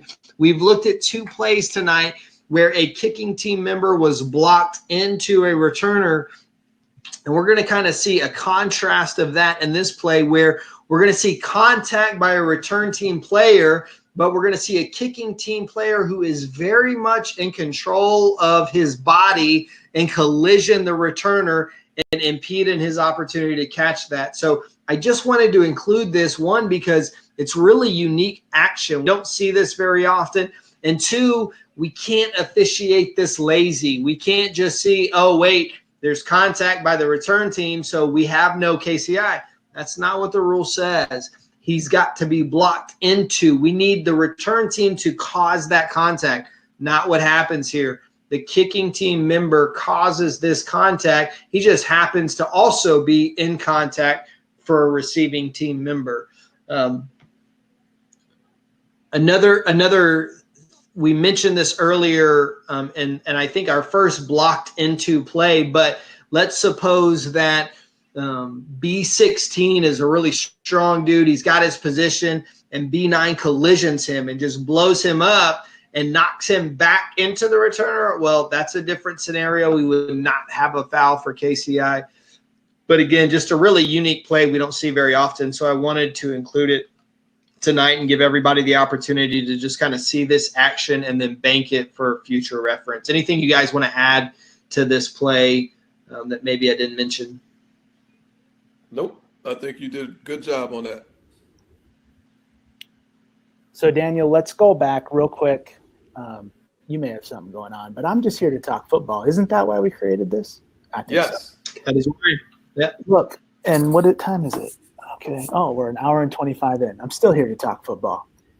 Okay. How much freedom does the back judge have? Go back to that K-State Baylor play. We don't have to put it up or whatever, but how much freedom does the back judge have to move off the goal line? We talked about that a lot, and you covered that great, and the play shows it. But what about like outside the hash, all the way to the numbers? Talk about just, is the back judge restricted in his movement at all? That's a great point. So glad you brought that up. I think there was a time where we were telling back judges, let's stay within the hashes in the middle of the field. We got deep wings over there. And really, that's just not how we officiate that at all.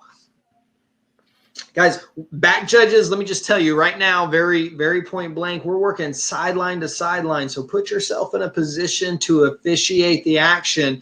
And when we think about this play, the Baylor play, and that other play, we've got all the freedom in the world to get outside of the hash and put yourself in a position or create an angle for yourself to see what you need to see. What we always want to do, whether we're officiating, a pass is coming down and we're working catch, no catch, or we're working potential DPI, we want to put ourselves in a position to see between players and between lines. So do what you need to do to do that. There's no force field right there at the hashes, and this plays a great example of that, of being able to create your angle and get in a position to officiate the action. Yeah, great. Just a great answer. I appreciate you cherry picking all these plays that you look really good on, by the way. I thought you did a great job of that. That is not what happened. Not what happened. No, they are. No, seriously. They are great plays, officiated well. Could we have done things differently, a little better? Maybe. There's always opportunity for improvement. To Ty, your point of you guys picked these plays, and then you saw about 10 other aspects that caught your eye that were actually, almost even more important to talk about than the essence of the play itself. So I thought it was a great point you hammered home, and this was just a great session you guys put together. I appreciate it. Well, before we go, I have a question for Daniel, because he kind of touched on it about beanbag mechanics and not necessarily having a lazy beanbag mechanic. I was watching a game 2 days ago, and the kicking team, the receiver muffed the ball. The kicking team player caught the airborne muff and ran it into the end zone. And what ended up happening was the back judge, as soon as the receiving team player started to go into his catching motion, the back judge threw his beanbag from like 15 yards away to the spot. And what actually happened was the receiver never possessed the kick. So, Daniel, what I wanted to ask you, and you kind of touched on it a little while ago, what are some tips you give some back judges in terms of when and how you're going to drop your beanbag? You mentioned running up to the yard line. Do you pitch it? When do you decide to say, okay, now I need to throw my beanbag versus, well, let me hold off on throwing my beanbag? Talk about some of that. Wow, that's a great question. So you're saying that the returner the ball bounced off him into the air and then was possessed by the kicking team? That's correct. It was not a fair catch. So just to be clear on that, it was not a fair catch. Because I know people are going to say, "Oh, no, it was not a fair catch." He simply muffed the ball in his attempt to catch the kick, and the ball went airborne. The kicking team player was in good position. He just ended up running and grabbing the ball right out of midair. And the ruling on the field was a touchdown because the back judge had a beanbag down. Wow, that's a great point. Wow, that's such a great point for what I tried to say earlier. That doing those things, whether it's a first touch signal or a beanbag, you're creating for yourself mental breadcrumbs for the play. So if I'm a back judge and I've got that beanbag down, even though it was clearly a muff and it should be dead upon possessing the ball, I've got a beanbag down. So I've communicated to myself that the punt returner possessed the ball and there was a fumble. So yeah, I'm ruling touchdown because we can advance that. Right. So the tip is, and I can give this tip because if you notice, we watched the play earlier, the TCU West Virginia, where we went back and forth about the touching, right? And the replay, remember that poll question? Yep. If you notice on the play, the back judge dropped the beanbag incorrectly because the whole time the back judge was working that the team B touched the ball first, but it was such an explosion of all these things that the reason he dropped the beanbag was just to give himself time to think. So he just did something which is not good advice. That's just what happened that play. So my point is that I'm kind of giving advice here, but understanding that these are really hard. What you want to do is attach your mechanics to something tangible. And so when I've got a beanbag in my hand and I know the punt's coming, I'm telling myself he's got to catch the ball. He's got to complete the catch. We did catch, no catch a few weeks ago or last week. He's got to complete the catch. That's when I'm going to drop my beanbag when it's over. And how you get there, how you get there doesn't really, if you got to walk it up there, if you got to toss it, either way, it's okay. What's really important, if you're really far away, what I would encourage you to do is create a marker in your brain, and that could be a big line, that could be a logo, so that you can identify where the yard, and you're not like chucking your beanbag, right? So I can jog up to it or walk up to it. If you're right there next to it, it's fine to toss it. Another good point, and we talked about this with flag placement a couple of weeks ago or last week, I can't remember. It's all running together during the quarantine. But you don't have to put it at the spot of the catch. You got to put it on the yard line of the catch so you can be away from the returner and still get it on that same yard line. Also, we talked about this, about understanding who the return team is and who the kicking team is. And whatever your kind of trick for doing that is, I use colors. And so when this color touches the ball on the Baylor play, when it was white touches the ball, I'm going to give the tip signal. And I'm creating for myself that muscle memory where now I know we got a live ball, but it wasn't possessed. I've got a muffed punt. And so if team A gets the ball, I'm going to kill this play immediately. And of course, if team B gets it, then it is what it is. But I don't know if that answers your question or helps anybody, but that's kind of the things that I think about getting ready for these plays. Yep. Hey, perfect. Hey, Daniel, though, I mean, look, it's great that you can just sit there and talk about this and how you did it, but it just didn't happen. Okay. This did not, you weren't able to do that. It just doesn't happen. It's not a spontaneous event. It takes practice. It takes repetition.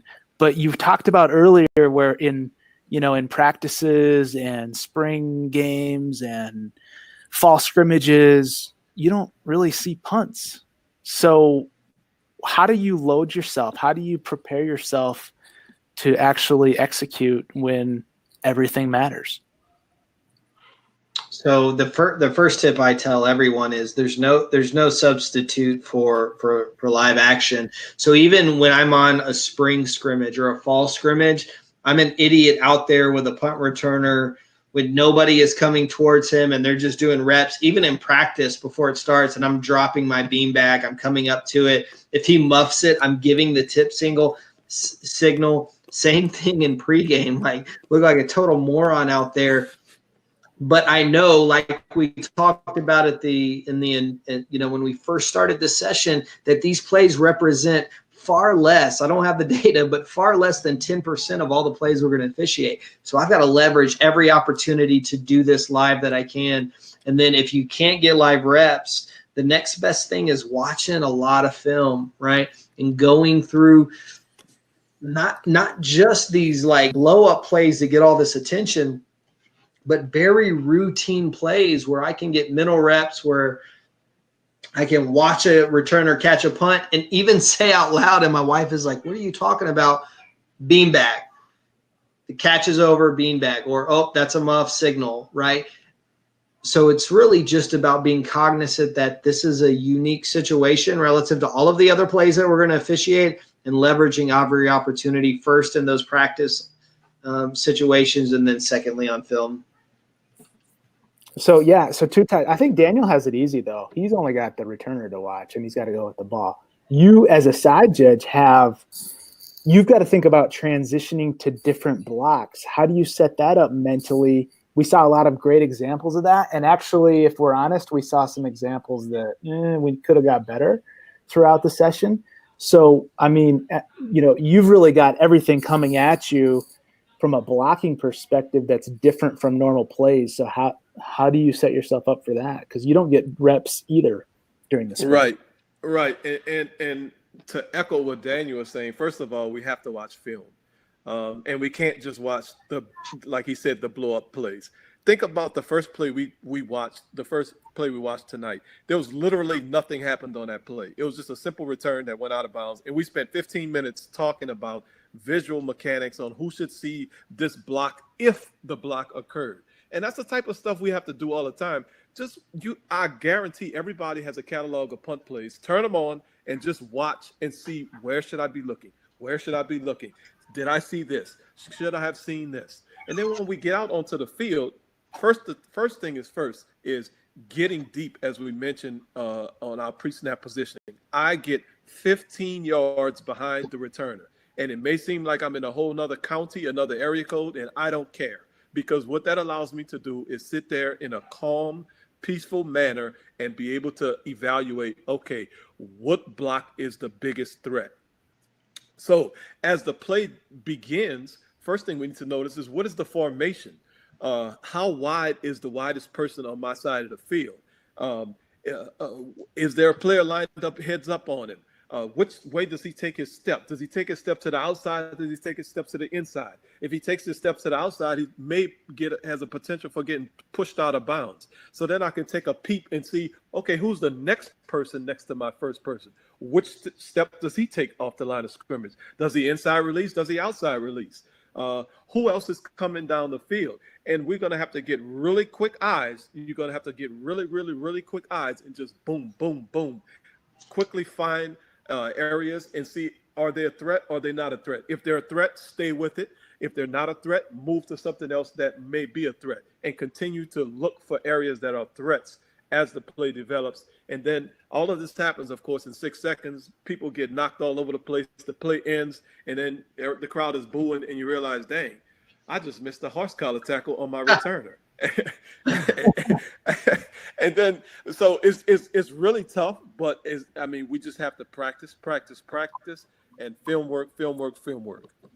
And don't you also have the spot? Like, don't you have the absolutely. spot all of a sudden? Absolutely. That's so interesting. yeah, and that's something to take note of as a side judge. How often are we trailing the runner getting a spot?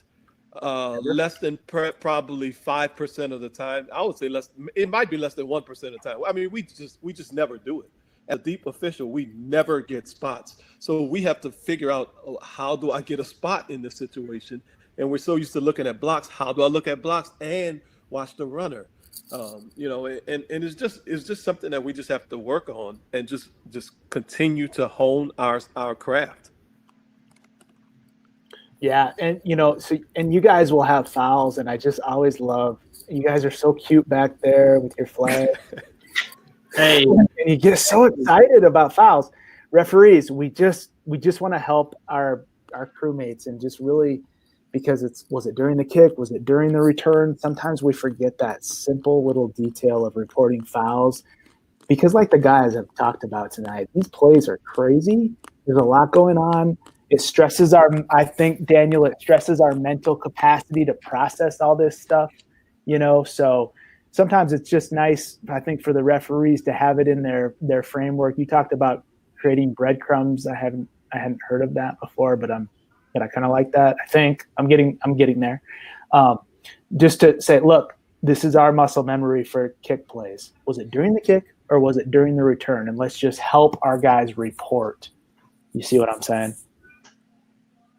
Yep, absolutely. You guys need all the help you can get for sure. Yeah, we do. Certainly don't want you getting involved in things like KCI and things of that nature. Yeah, and we can see a lot from way back there, 70 yards back. I was challenged tonight, and it was a good question about that blindside block. I can't remember what play it was. You guys had like 20 plays. Yeah, it just seemed to go on, but yeah, I mean it was pretty good, but it was. And I just thought the referee could get involved in that. It was that play with 2 blindside blocks, and it's like, are you going to throw your flag 70 yards? And well, probably not. I mean, I wish I could throw my flag 70 yards, but I don't know if I have that physical capability, and I don't really need you guys to chime in on that at this point.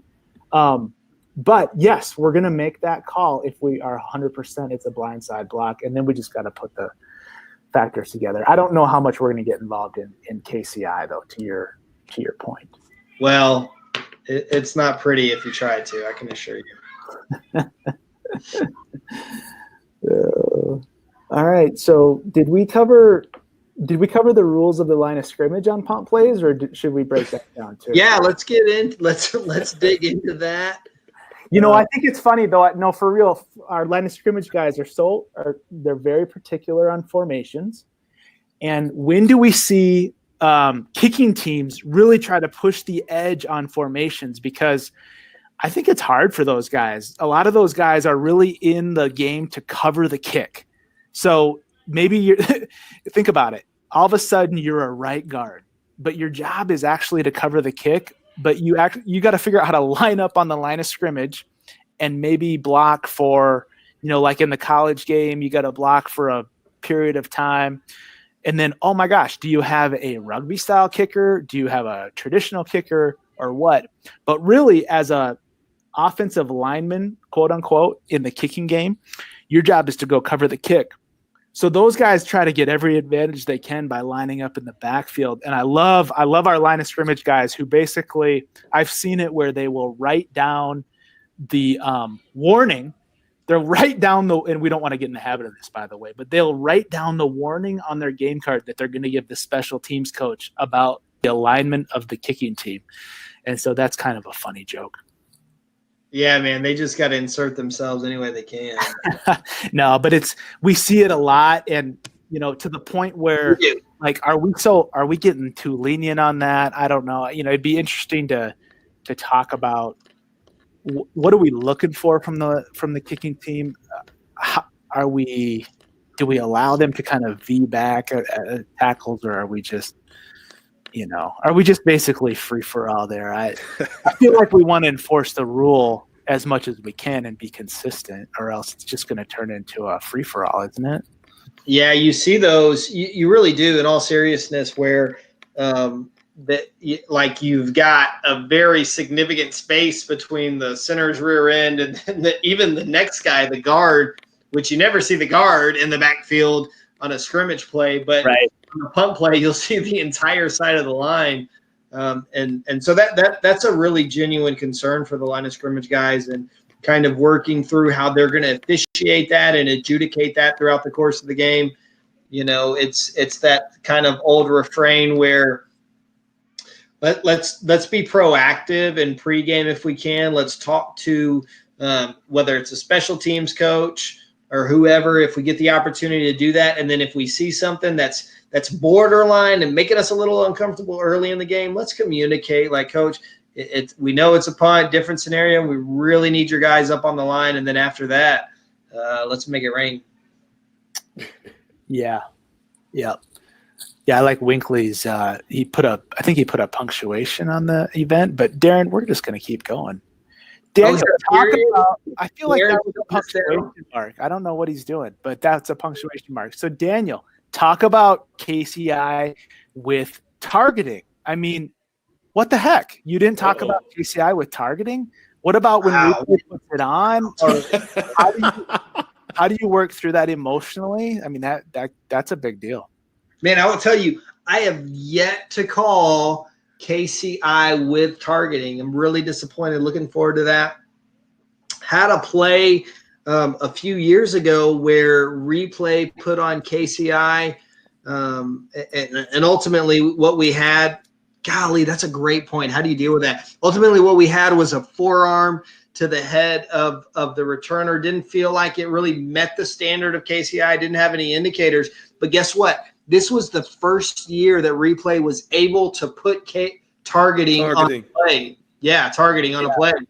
So as a back judge who had a very clear picture of what happened, who even considered targeting on the field, to have Replay come back and add it, man, my feeling was I clearly just missed something, right? Like I didn't process what I thought I processed. Now I've missed targeting. That's like the biggest foul in the history of football.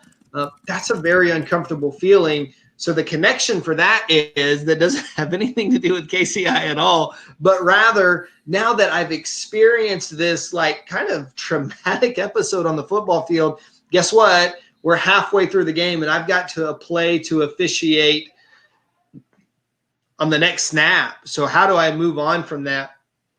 That is a discipline that you have to cultivate and continue to work towards and work on. So that's totally aside from the targeting play, but going back or from targeting and KCI, but going back to that idea, you really have to be still in that scenario. And if a side judge or a field judge wants to come in and say, that felt like it might have been to the head. What do you think? That's very, very welcome information. So I don't know if that helps.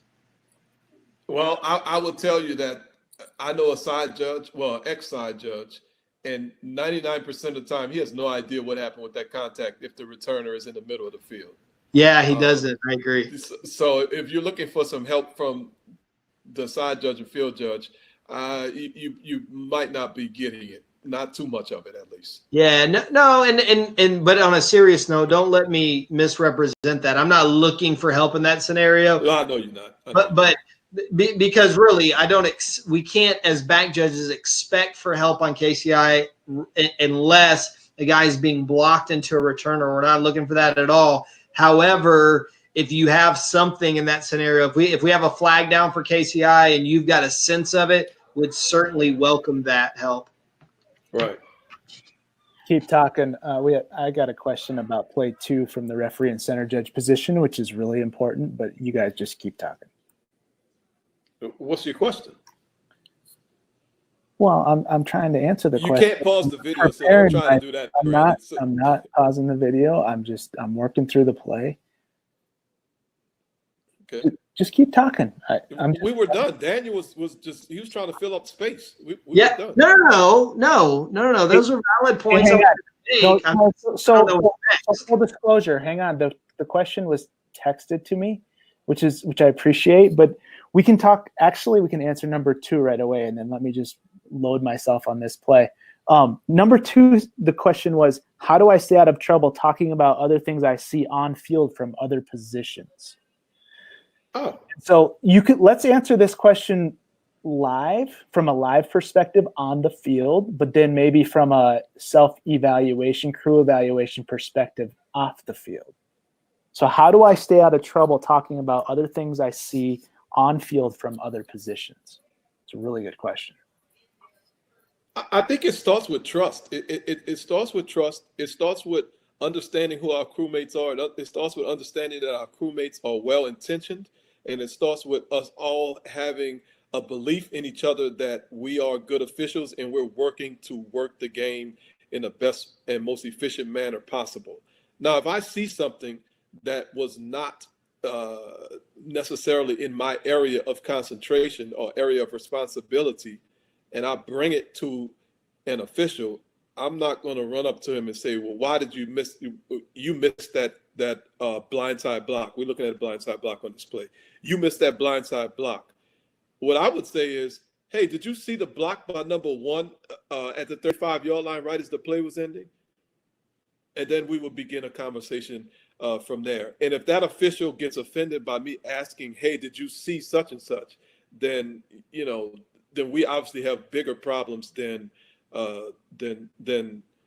just missing a potential blindside block on the field. We need to really have that trust, and we need to have that belief in each other, and we need to support each other to make sure that we work the game as best as we can.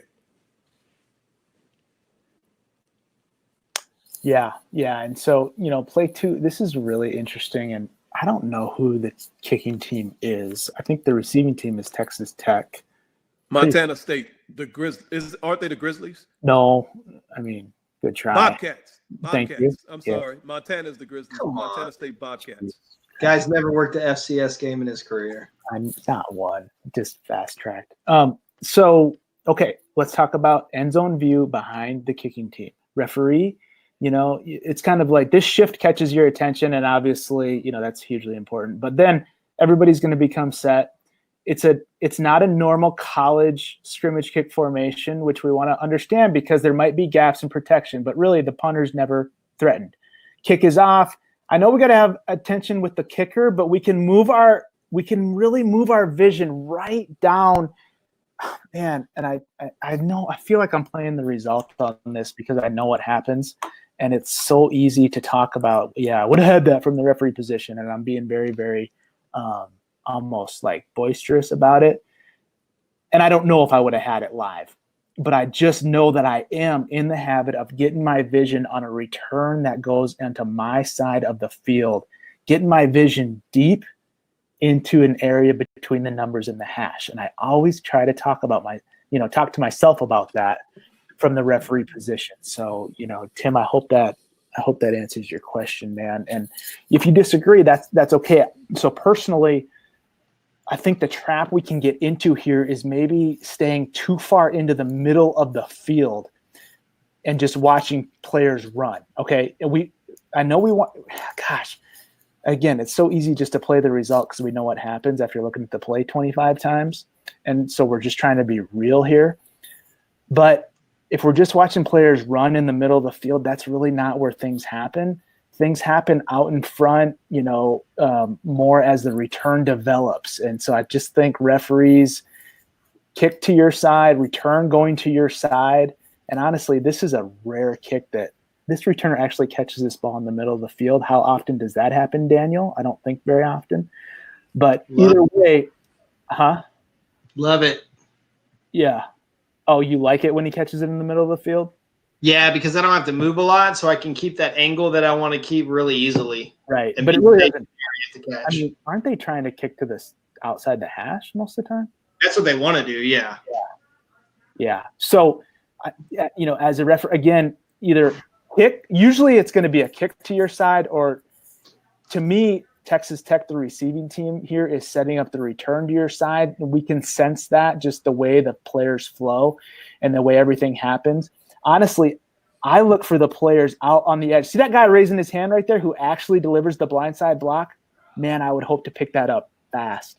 That's right in my area. That's right where I want to be looking as a referee on this play. He just gives us away. And again, look, I know I'm playing the result. I've watched the play.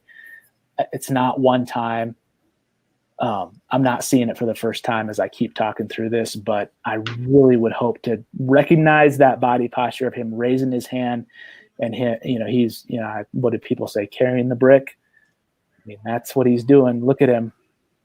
Here we go. He's raising his hand and just levels the player. Clear and obvious illegal blindside block, 2019 rules and beyond. And I don't know when this game was. We actually had plays, I think, back to 2017 tonight. So we did. Yeah. So, the blindside block rules, it's interesting when we keep talking about that. But this would only be a foul 2019 and beyond. 2018 and prior, this would be illegal, which is interesting. unless it was to the head and neck area. It's not. Yeah. Brandy, you make a great point. I really appreciate this transparency that, you know, and this is something we have to get in the habit of. And I think Tuta was alluding to this earlier, this idea of being kind of self-aware as we watch film, saying like, I don't know if that's where my eyes would have been on this play, but guess what? I think that's a great place for them to be. So now I can kind of use this as an instrument to talk to myself and grow towards, if I see something like this again, you know, something similar in the future, that I can get my eyes somewhere. So being willing to go to that place where we're saying, you know, I don't know that this is where I would be, but I think this is a great place for me to be. And I'd like to kind of pursue that and get to that place. That's just a great exercise for you as you continue to work through film and watch a lot of different actions and a lot of different plays. Yeah, that's right. So what about leaping the shield plays? Oh, leaping the shield, our favorite. I've called it once and was a big incorrect call. Incorrect. Yep. Yeah. Incorrect. It is long, and which was good. You know, I was one of those pioneers that called it like week 2 of the year the rule came out, which is always an interesting thing to do. But look, if you think you have it, you make the call and you live with the consequences. So the rule has evolved, leaping the shield, and this is a great play. You look at the end zone view from behind the kicking team, there is no shield. You know, so talk about what if the player leaps right directly over 15? I guess that's still leaping the shield, technically, even though there's really not a shield. I'm not sure if a shield is even defined. Does anybody know? It is. Well, the foul, I don't think the foul is leaping the shield, Brandon. What is it? I think it's leaping over a player. You can't leave your feet to leap directly over a player. I don't think it's leaping the shield. Hold on. Oh, that's just what we announce. Okay. Yeah. Which is fair. Yeah, well, I don't even know why you announced that either. That's a well, it's not. I don't announce it.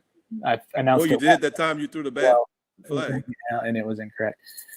You know what's interesting is these players. How do you leap over the shield? I mean, so Tuta just mentioned it's leaping over a player. Yeah, Kevin. Timeout.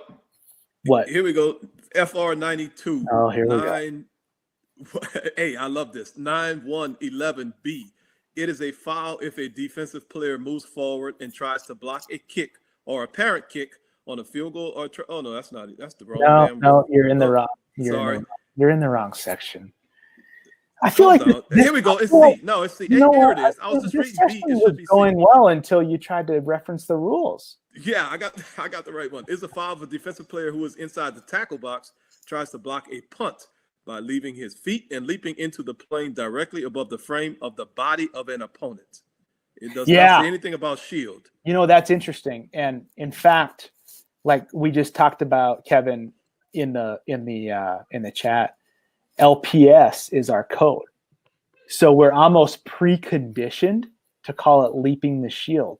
But like on this play we're looking at, if somebody leaps over number 15 in the white jersey in the backfield, that would be leaping the shield, quote unquote, because, you know, but he's got to. It's just leaping. It's just leaping. Just say leaping. Why you have to say the shield? Because that's, look, you're gonna start to understand this, and I'll you know, Kevin Boitman, get on the chat. Hell, get into the room. I don't care. Coach this dude on how this is gonna work, because these things start to form patterns in our mind. And we, you know, when we see LPS as leaping the shield and we spend the whole summer talking about rule changes, guess what happens? It basically gets branded into our brain that the foul is leaping the shield. You see what I'm saying? I hear what you're saying. It's leaping. No, I know it's late, Brandon. No, I know. I'm with you. Being honorary I think it's actually a really good point. So anybody notice that nobody in the kicking team has on a number 50 through 79? Oh, are you changing? I didn't even make my point. You're changing topics already? Oh no, I thought you were done. You talked for about 30 minutes. I thought you were done. I'm sorry. Having talked about 30 minutes, I was transitioning topics, so I think my timer should reset. Oh, go ahead. All right, sure. He's. I think Boitman pretty much covered it in the chat. Kevin nailed it. Kevin nailed it. All right, so let's talk about scrimmage kick formation, and I'll be back in 90 seconds. What? Scrimmage kick formation. Nobody's wearing number 50 through 79. Tutak, come on, babe. Oh, I was just talking about numbering exception. I didn't care about. Oh, what defines a scrimmage kick formation? Well, sure. Oh, I'm not that. And then tie it into the numbering exception and how we manage that as umpire, center, judge, referee, and what you're thinking about. Well, the good thing I'm seeing is that nobody's in a 3-point stance, so I don't even have to worry about, okay, can this dude shift? Can he pick his hand up? Can he not? Because we got everybody in the 2-point stance, so anybody can shift to wherever they want to shift to without us having to worry about, okay, he has an eligible number on, but he's in an ineligible position, so he can't lift his hand up off the ground if they decide to shift to another formation. Scrimmage kick formation, what is it, 9 yards? You need to have a player in 9 yards back, and it has to be obvious that they're going to attempt the kick. I think that was changed a couple years ago.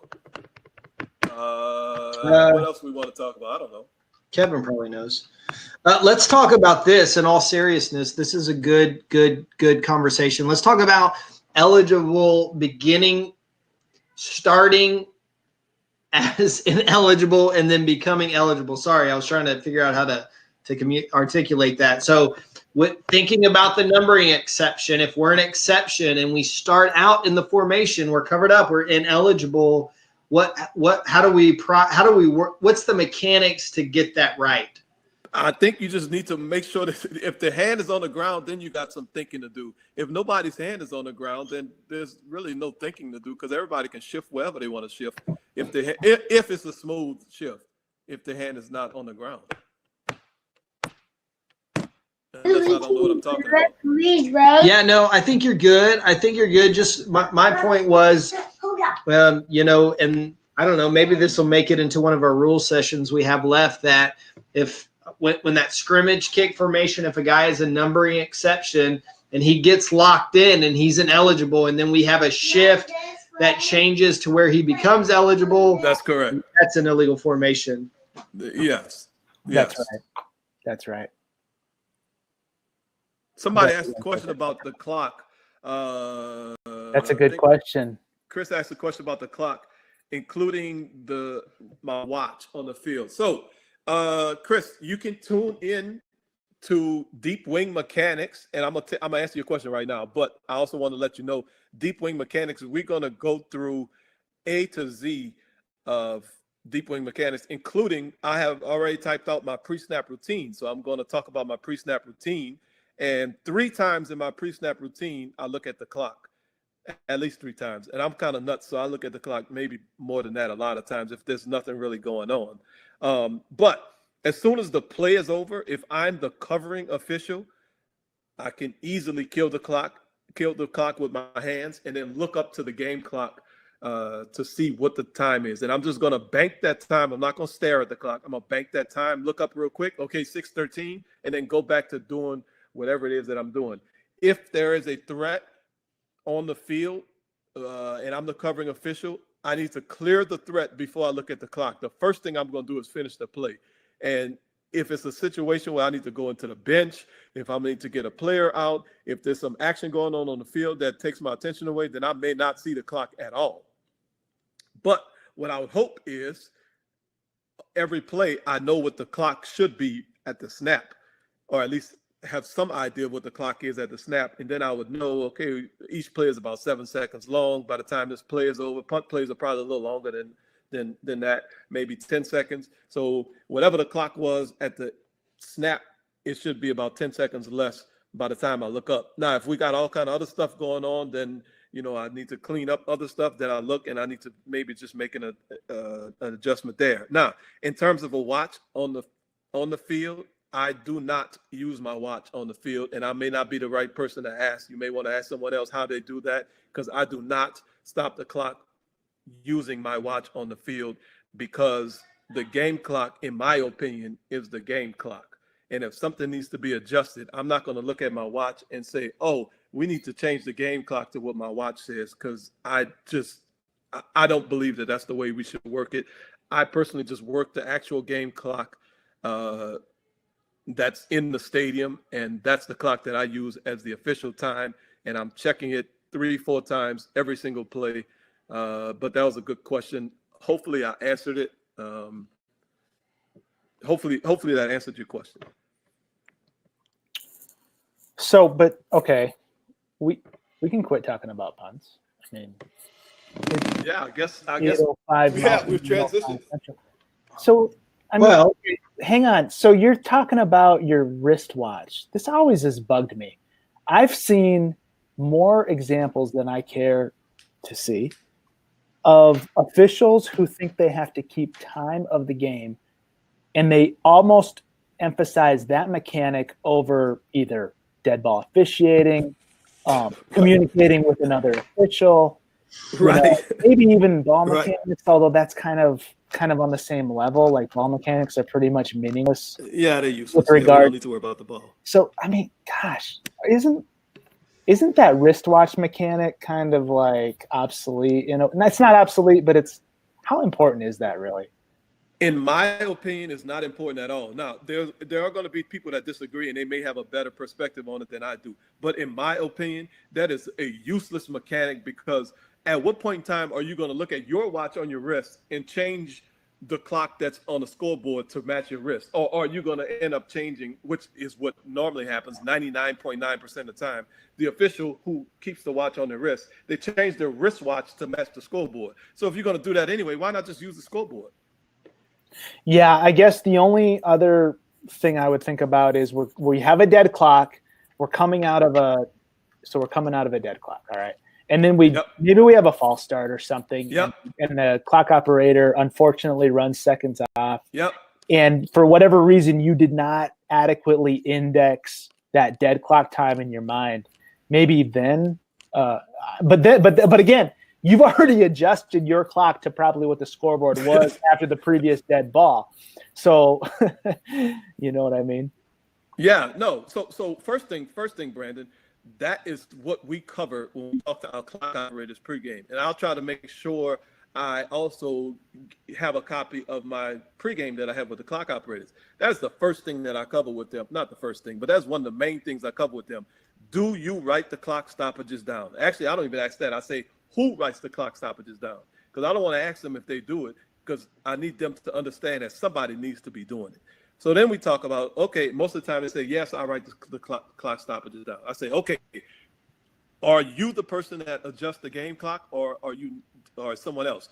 And most of the time it's the person sitting next to them. They say, oh no, someone else does it, but I'm sitting right next to them. So I say, okay, so if we are slow to stop a clock on a false start, are you going to automatically make the adjustment, or do you need us to make the announcement? And they say, oh, no, I'll go ahead and fix it. So before we even get onto the field, this is 2 hours before the game, we've already addressed the issue that you had.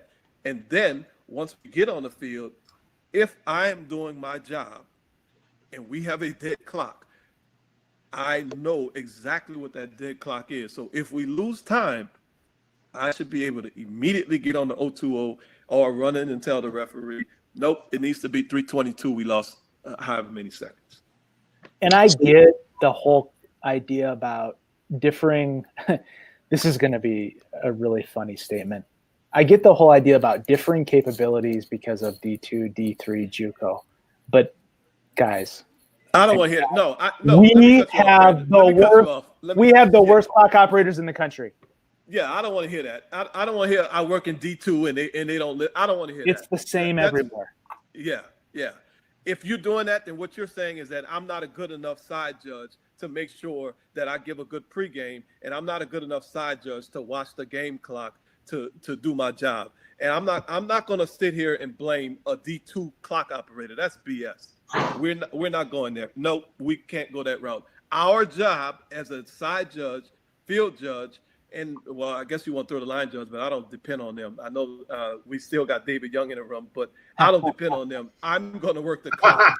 My job is to work the clock, and I will work the clock every single game to the best of my capabilities. I don't care who's on. Ray Charles can be working the clock up there. Which Me we and Ray love. Charles We are going to love have Ray a really Charles, good. by the way. Those of us associated with Virus Virtual Clinic love Ray Charles. Oh, absolutely.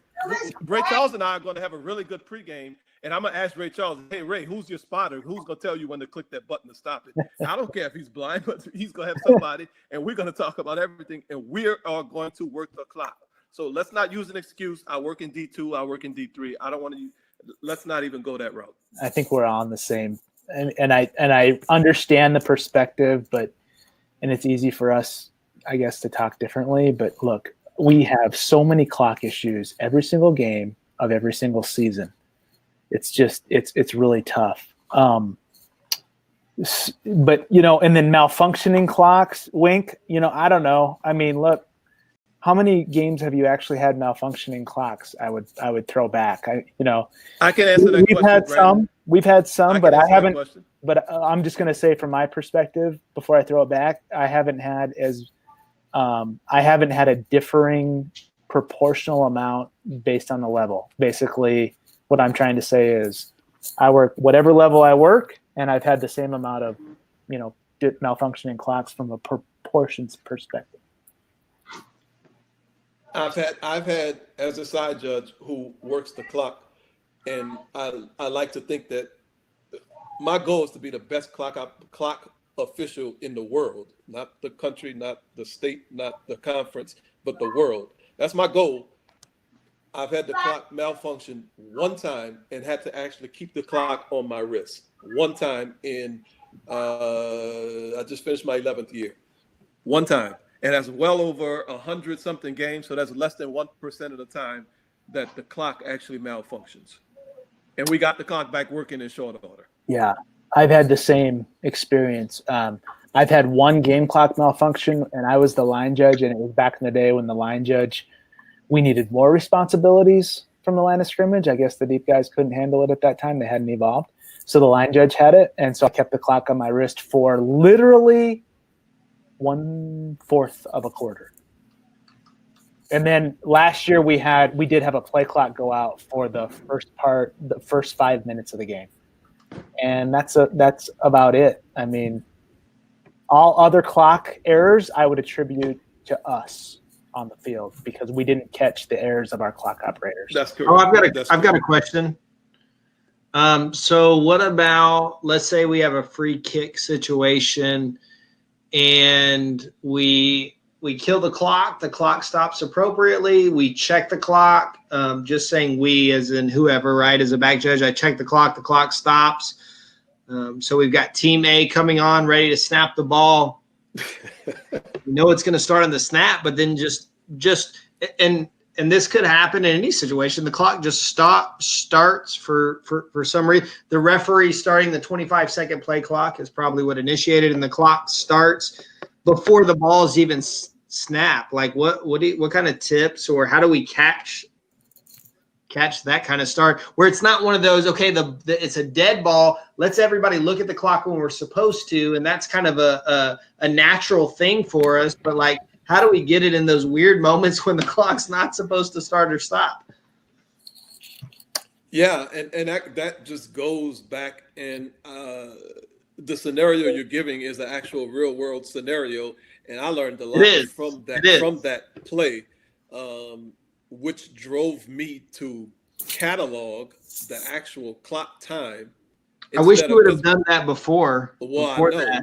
But what I used to do is just say, okay, the clock is supposed to be stopped, it's stopped. The clock is supposed to be running, it's running. I no longer do that. What I do now is I catalog the actual time on the clock, so that when I go back to look in my 50th time during my pre-snap routine, look at the clock again, it better still be what it was supposed to be before. So I'm a lot better from a side judge perspective now because I catalog the actual time on the clock. That's great. I'm glad that you're a lot better now. Well, I have a lot more room to grow, and I'm sure I'll be growing as we progress throughout this 2020 season, if we have a season. Yeah, I mean, you keep tuning in to virus-free virtual clinics. after dark, and I think that's a good expectation that you'll continue to grow. Daniel, who do we talk about getting overtime? Because yes, who do we talk to about that? Yeah, I don't know, but we'll figure out. There's an HR department. There's some forms to fill out. I think we'll be well compensated. Hey, I think we need to bring in. So David Young is talkative. Oh my gosh! I don't think he's. I was going to say annoying, but I chose not to use that word. Even though internally you did. No. I just said talkative. What his point of view is, if I'm paraphrasing properly, but I'm sure I think he knows how to operate. Hey, David Young, raise your hand. See at the bottom underneath slides on the left. You gotta enable it. Okay. Oh, never mind. Oh boy. Oh wow. Come on, guys. I mean, seriously, you just did that. Like, come on. Yeah, I did. Sorry. Oh, you did. Okay. So he's talkative, but he's not annoying. Here's the deal.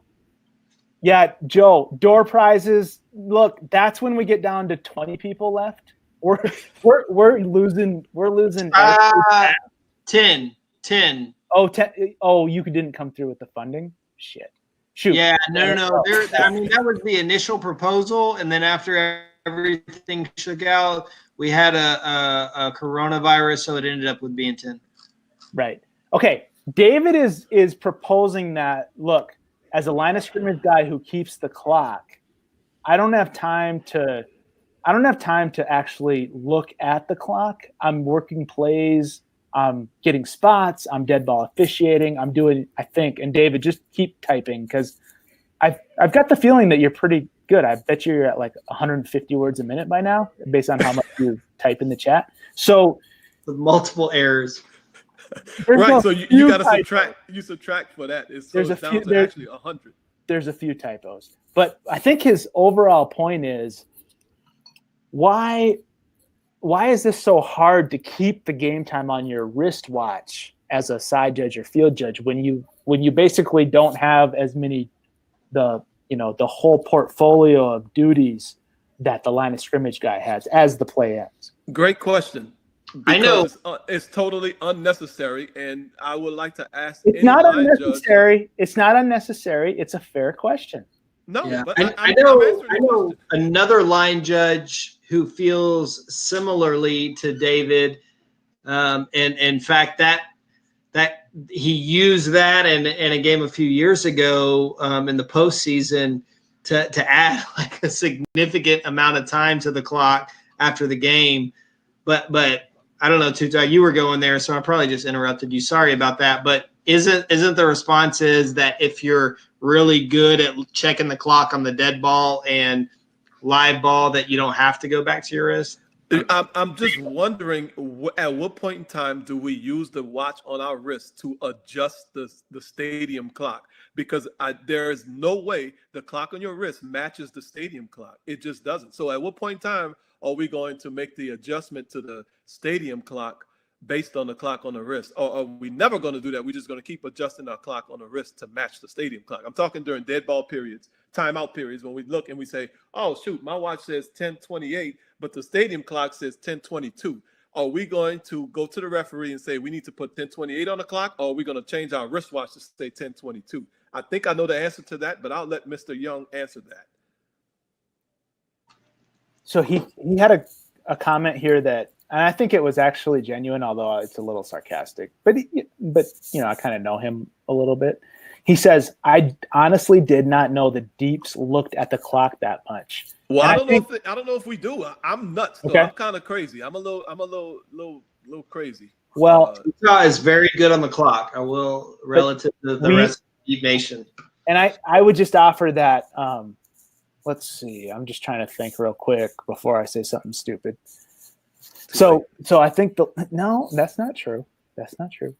The last couple side judges and field judges that I've worked with are very what would I say, detail oriented about looking at the clock, and I really, really appreciate that. Even if they present situations where they're wrong, and that's okay too. Okay.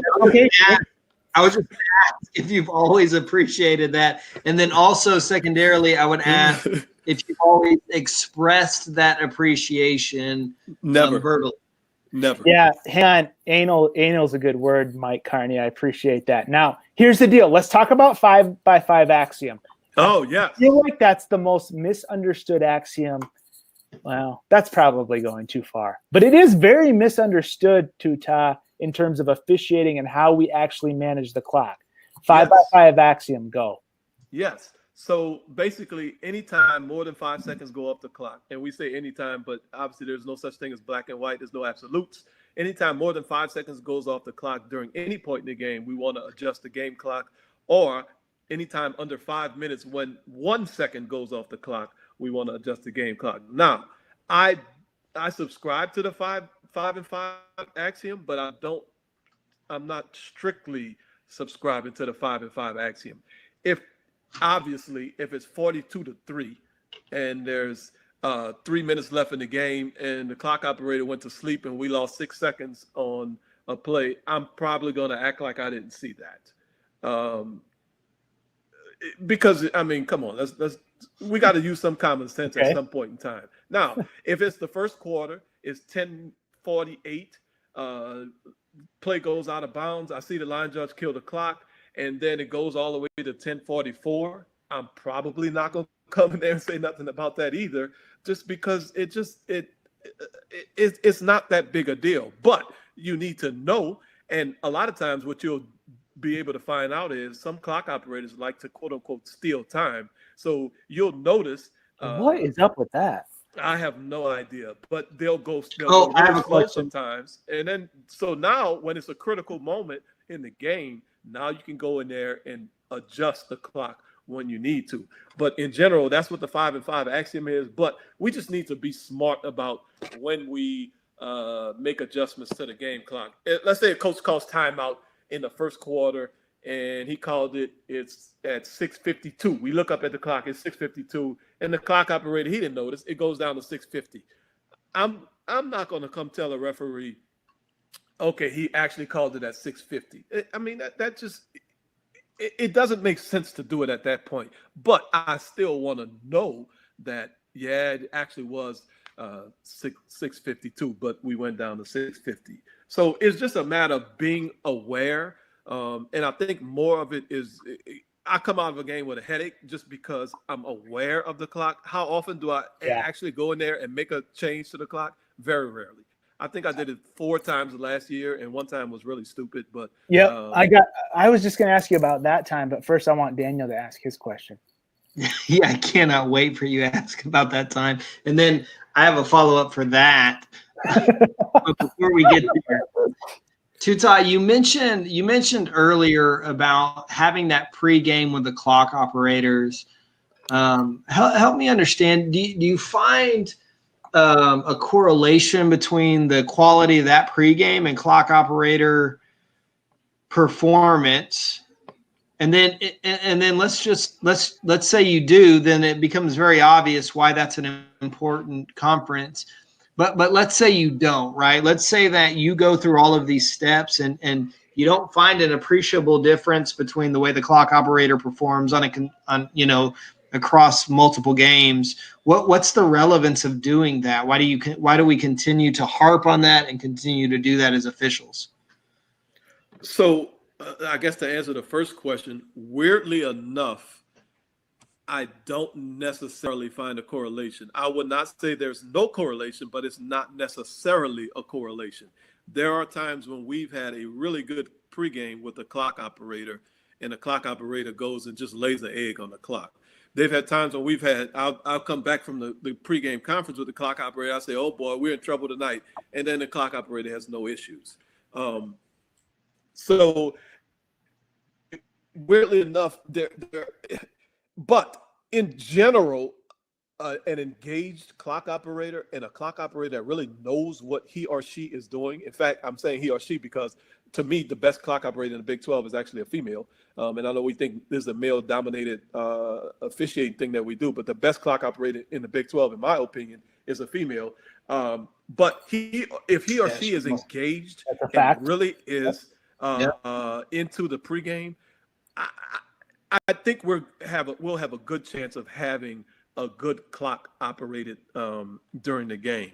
Now, if they are not engaged and you're asking why do we do it anyway, even if there's no correlation, well, I need to get myself prepared and I need to make sure that I'm ready to work the game, and that helps me work the game by just having that pregame conference. And it gets to be boring sometimes. It gets to be redundant. By the time we get to week 11, I've seen the same clock operator maybe 3 times, and we may just have a conversation. And this is what I did late in the season last year. We just walked out onto the field. A lot of times we'll do it in the locker room, but then I said, let's just go walk out on the field. Let's have a conversation on the field. We just kind of talk football a little bit, and we pointed out some of the clocks. And that actually was some of my best pre-games with clock operators was on the field, 3 hours before the game when we go walk the field.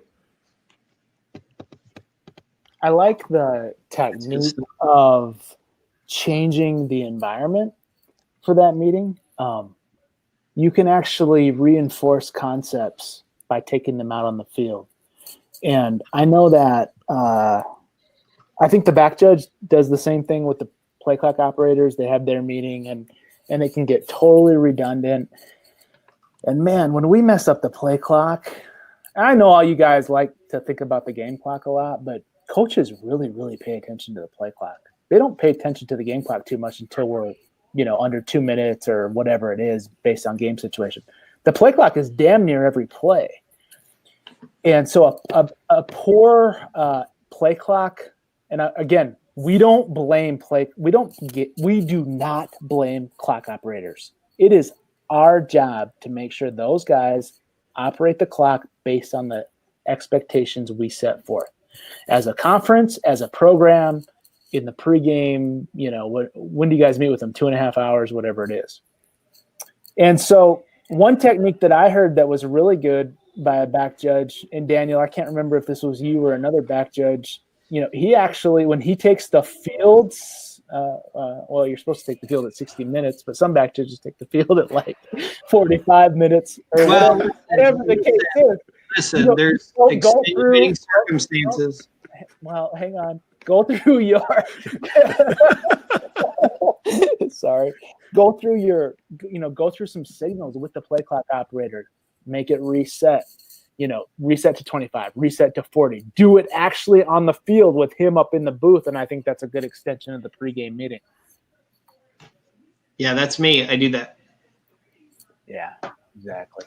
Every time I ask him when I walk out on the field, let me see it count down from 40 and then from 25. Here's the thing, Darren. If it turns into 90 minutes, I think the back judge really needs to stay in the locker room for those 30 minutes to make sure the balls are just legal. Some referees ask you to record that information in the wake of the Deflategate. So I think the rest of you guys out there 90 minutes and the rest of us being back judges continue just to officiate the balls and make sure they're ready to go and legal. So Brandon, are you making excuses or? No. I'm just saying how the new, we like to focus on new rules this time of the year, how that's going to be officiated practically. So let's talk real quick about the clock. A side judge comes in, any official really, and tries to reset the clock inappropriately. How are you going to respond to that as a referee? How do you keep your cool, make your official feel validated, but also kind of get back to the business at hand? Well, it really depends on the situation and the chemistry you've developed with a side judge. I mean, if you understand his personality and he's fragile, then you might need to literally tell him on the spot to go bleep himself. But that's not necessarily true either. So I think it's a case-by-case basis. If he's fragile, that's what you want to say? Well, he is. In the case that you were bringing up. Oh. No. Okay. I mean, look, the side judges, we love the side judges as referees. Gosh, because honestly, it's impossible to track the clock, every second of the clock. It's so impossible to track it from the referee position. Let's just face it. The referees have a lot going on, very important to the administration of the game. Okay, I'll just stop there. No, you said the referee? Yeah. Who did you say? Yeah. Oh, yeah. Okay. Yeah. Which But you if I remember. Yeah. No, but I mean, it's easy to lose track of the clock from the referee position, whether you're announcing fouls, you're trying to work through replay situations, whatever it is. Officials have certain rulings on the field, and you got to make sure you communicate that through the microphone so that, the replay capabilities are maximized to their extent and everything like that. It's very easy to lose track of the clock. I'm not going to lie. I mean, it really, really is. And so we really, I tell you what, every time somebody comes in to talk about resetting the clock or whether the clock should be running or not, man, I just really, really appreciate that. Well, not every time. Not every time. So let's stop that. Not every time. I know. I was gonna have you expand on that point. So I guess I will expand on that point. Thank you, Brandon. There are times when, so as a side judge, we're on one side of the field. We don't always see the signals from other officials. And there's times when side judges are wrong.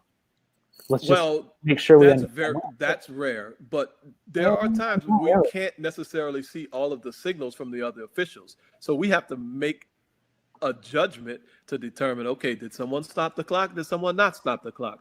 Okay, I'm watching. How long is this clock going to run before somebody does something?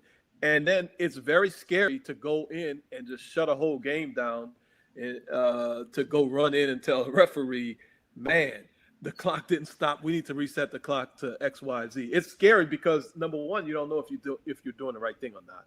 Yeah. But at some point in time, if we got to just step out there and decide, okay, well, I got to stop this game. But the important thing is when we're observing, take note of the clock. When you hear a whistle, okay, you got the clock. I'm talking action is on the other side of the field, or action is not in the area where the side judge has a lot of dead ball activity to work. Note the clock immediately. Continue to watch the rest of the officials. If someone had killed the clock and you know the clock is still running, well, you still already have that time in your head. And then you can notice, did someone wind the clock back up? Sometimes some referees wind the clock really quickly. So there'll be times when, especially if it's a play up the middle, the clock would stop. Normally officials will kill the clock for a first down. Then the referee will just wind the clock back up before the clock even get a good chance to stop. So then you're sitting there watching, you're like, wait a minute, we never stopped the clock. When we did stop the clock, but the referee started back up. So there's a lot of little tiny nuances to figure out, okay, now it's time for me to go in there and actually say something because we really have a problem versus, well, we might have a problem and we lost 2-3 seconds. Okay, I'll just have to swallow that one and we'll talk about that one at halftime. Yeah. Okay. Yeah. I think, Tutai, your point about it being a scary thing is a valid point. And I'll first say, when you do that and you step out onto that ledge and then you get verbally berated by your referee, how does that impact future instances of you stepping out on that ledge and being willing to go to that place? Sure. Now, obviously it hurts for future instances when you need to step up and help the crew and help the referee. But not only that, it could affect your performance in future plays. So I had a situation in the very recent past when that happened, when I stepped out on the ledge to go and make an adjustment to the clock. It wasn't well received. Well, guess what happened 2 plays later? I had an error on a punt play, a big error on a punt play, because I was still, I think in my head, still processing the fact that my attempt to help the crew wasn't very well received, and I was no longer focused on what I needed to do. So then I made a mistake on the next play because I'm still thinking about what happened on the previous play. So I will take that when now I'm a referee, obviously. So I'm going to take all of that type of stuff into consideration and realize if someone comes in and they're stopping the game, they're probably a little nervous about stopping the game because, first of all, everybody's looking at them and like, what the hell is going on? What is this dude doing? So I need to maybe make it a situation where, okay, I understand you're stopping the game. Let me know what's going on, and maybe be a little bit more welcoming and receptive to what information they want to bring. Unless it's some foolishness, then we have to deal with that separately. Yeah. Well, if it's foolishness, then all bets are off. Like, but helmet off, and we're restarting the clock in practice. Right. Seems like two things come to mind that I think are actually relevant. The first is, man, we can't stress enough how important it is to be. Luke just came in and said he has 3 Band-Aids on his boo-boo. How important it is to be. Yeah. One scraped knee, 3 Band-Aids. How important it is to be on top of those administrative things that. And I will tell you that there was a time in my career where I took that for granted and felt like my value to the crew was on those big DPI plays or those big blindside block plays. But how important it is to really value and practice intentionality relative to all of those administrative things. And that can be the down, the distance, the play clock, the game clock. We just can't oversell that enough because – listen, we're going to miss things from time to time, and we can apply rationale to missing certain things. We cannot ever excuse missing those administrative things. And Tuta said that earlier about how we're responsible for the clock, and how we just can't ever excuse that. And then the second thing I would say that I thought Tuta said was really poignant was, stepping out on that ledge and being willing to say, this isn't right?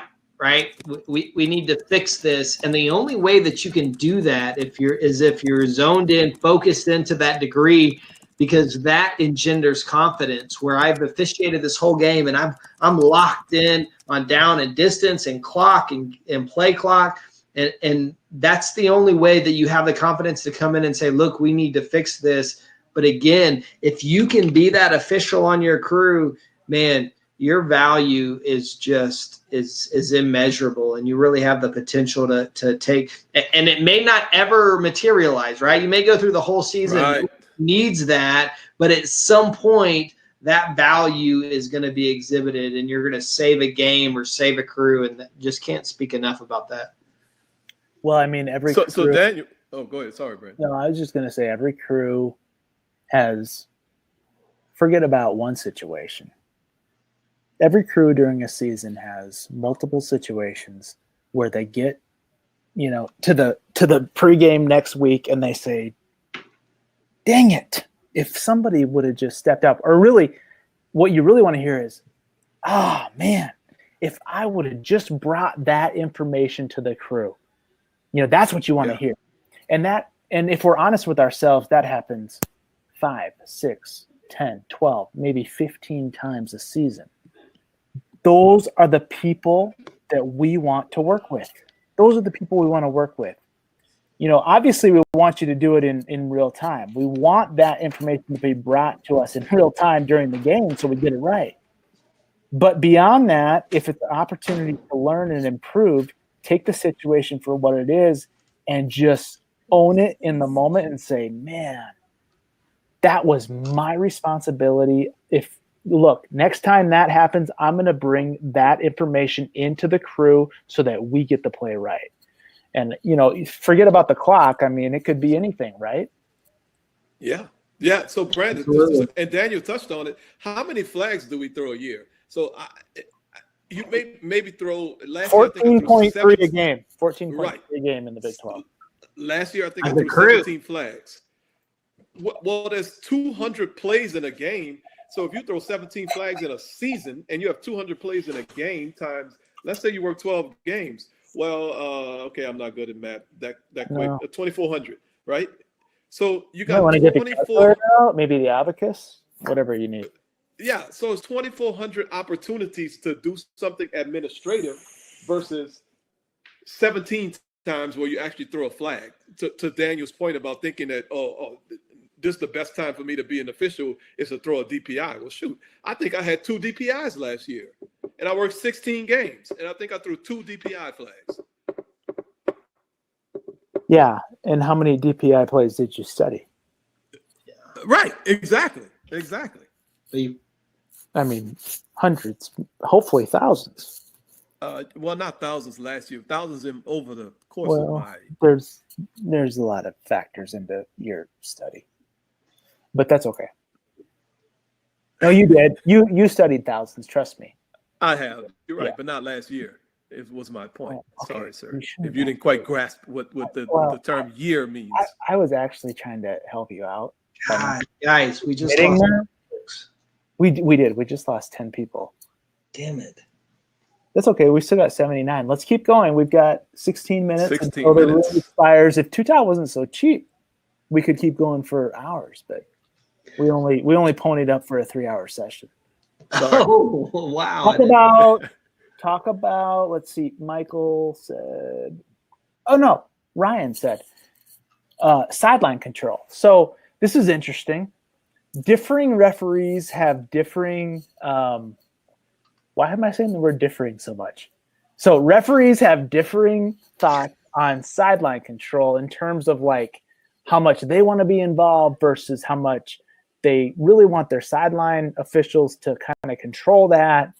So, I don't think Daniel has too much to offer, frankly, to talk. So talk about how much, when you get into a situation where you've got a coach who's emotional, he's got a differing viewpoint from maybe perhaps the conclusion no, Daniel.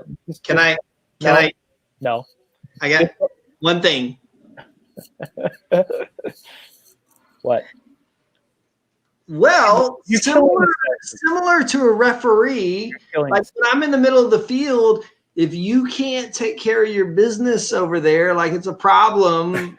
Like I've had to instruct deep wings that if they couldn't keep their guy off of my field, I would throw that flag from the middle of the field. And so, that's not where we're going. Oh, so, Tutat, talk about, you've got a coach who has a differing, viewpoint of the conclusion we came to on the field with whatever the call was. So, I mean, are you going to call the referee over? Are you going to talk to him? How do you manage that, coach? Right. So, and it depends on the coach. Obviously, different coaches have different personalities. Yes. Different coaches react differently. But I think the number one thing that we have to do is be honest with the coach. Sometimes we actually miss something and we actually screw something up.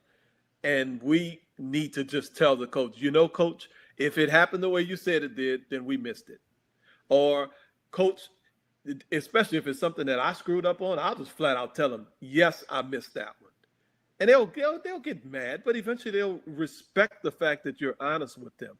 Also, if they want information, we need to give them the information that they want. It may not be able to get it to them immediately. We may need to get it to them 3-4 plays later. But if you tell them and they ask a question and they want information and you tell them, okay, I'll let you know, you better give them that information because they're expecting you to give that information.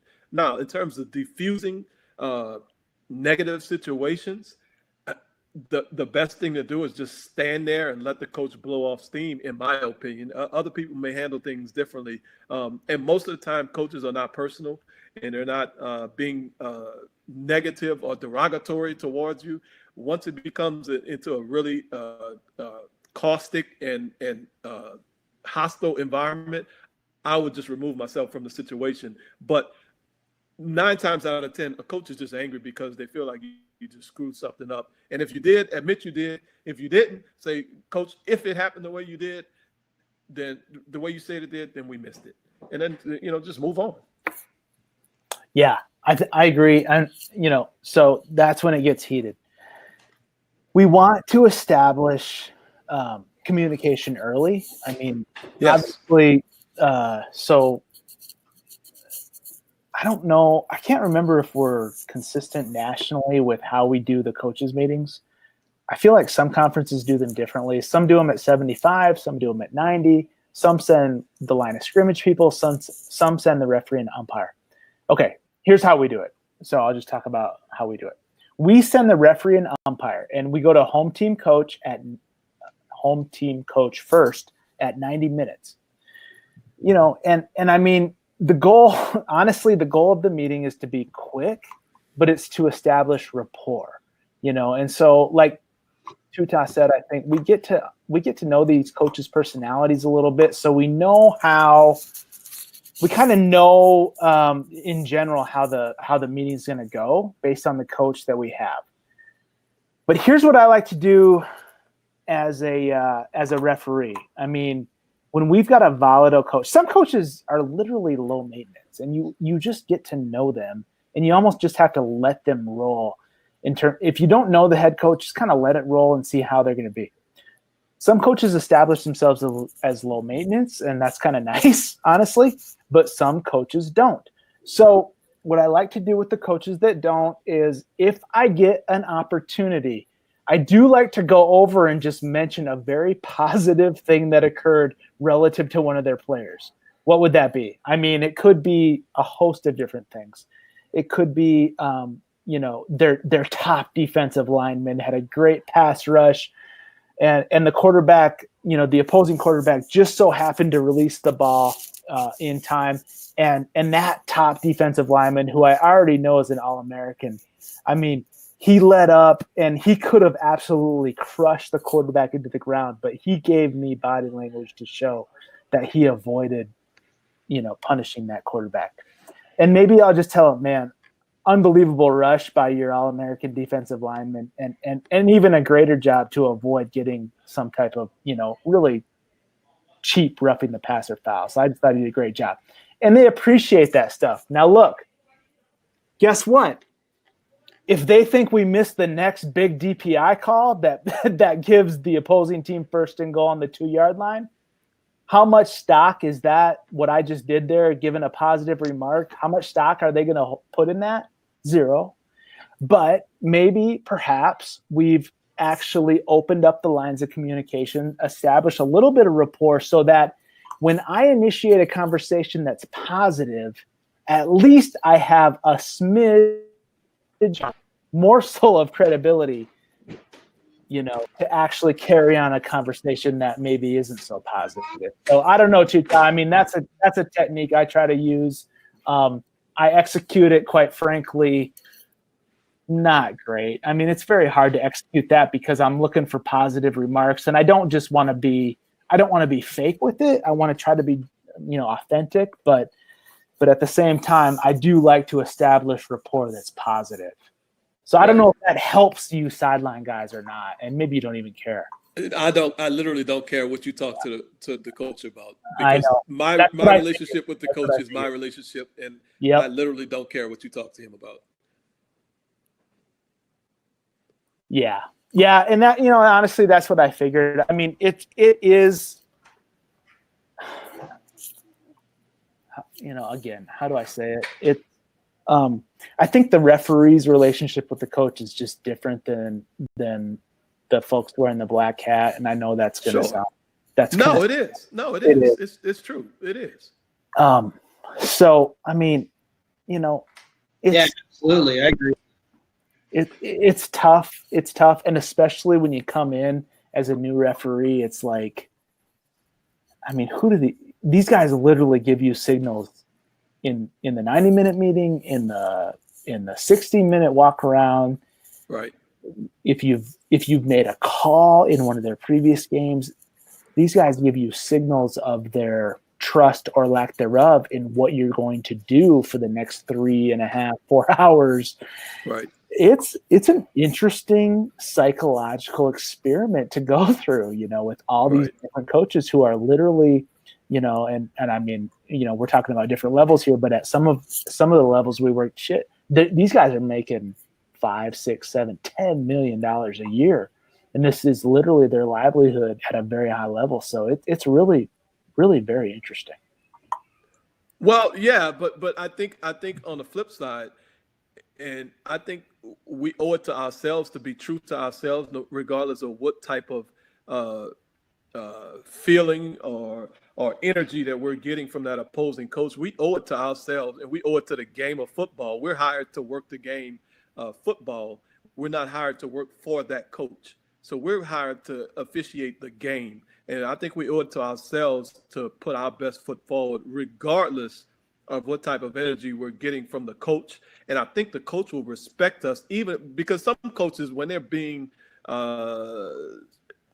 not the most kind and understanding person in the world, they know that they're flying off the hook a little bit. And I think they have a greater respect for us if we stand tall and we stay true to our values and our beliefs and what we came to bring to the game. And I think they have a healthy respect for us, even if they disagree with what we're doing and what we're talking about and what our judgments are on the field.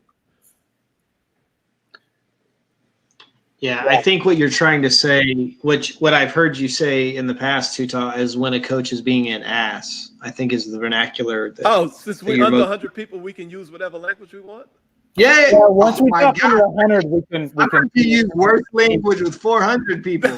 any four-letter word under 100 people. Yeah.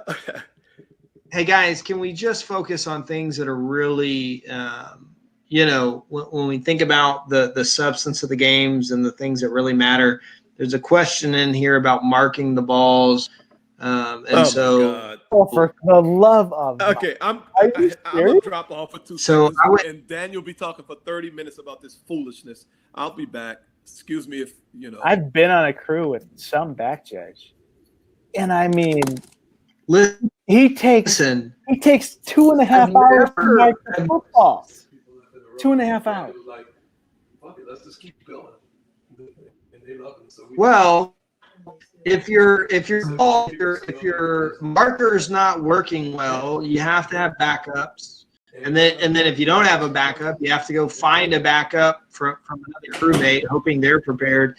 But here's the thing: if you've ever had a wing official or an umpire throw you a ball that was ill inflated or not appropriate for the game, that's an empty feeling. And so you just have to make sure in the pregame that you pump all those balls up to the correct. And if you've ever had a referee who was super, super good at his job and made you record the PSI of each ball, I would just encourage you to find a new referee if you can. Let's just be honest. Can we be honest? After Deflategate, it put a little bit of fear. There's a little attention, trepidation into what we were talking about. I mean, so for a period of what, Daniel? 2, 3, maybe 4 years, maybe not 4, but I think 2 or 3, we literally marked every ball uniquely. At least Daniel told me he did. And we did. We recorded the PSI in a Google spreadsheet because we did not. I mean, we think we're really important, but who knows? Who knows what games we're going to work? We implement processes, as hopefully you've seen in these virus-free virtual clinics.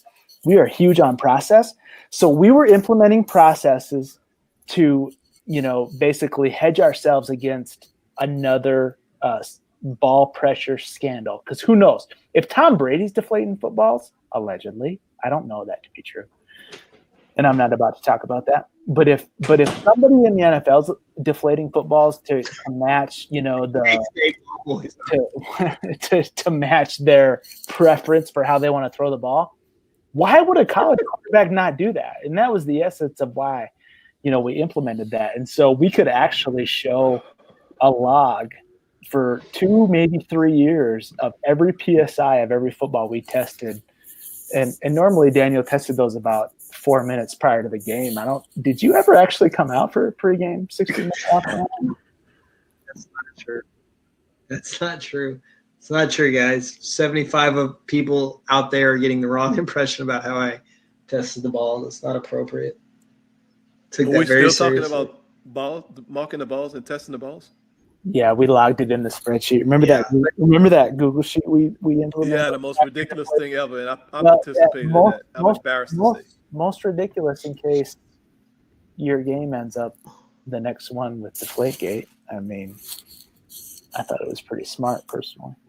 Okay, was here's the deal. in college football, or was that pro? Was Deflategate necessary to? Were you qualified to talk about that? I don't know. Okay, look, we got 2 minute warning. Darren Winkley has established a Zoom link. We've got 6 minutes. My screen says 2 minutes. Yeah, 1 minute 58 seconds. Yeah.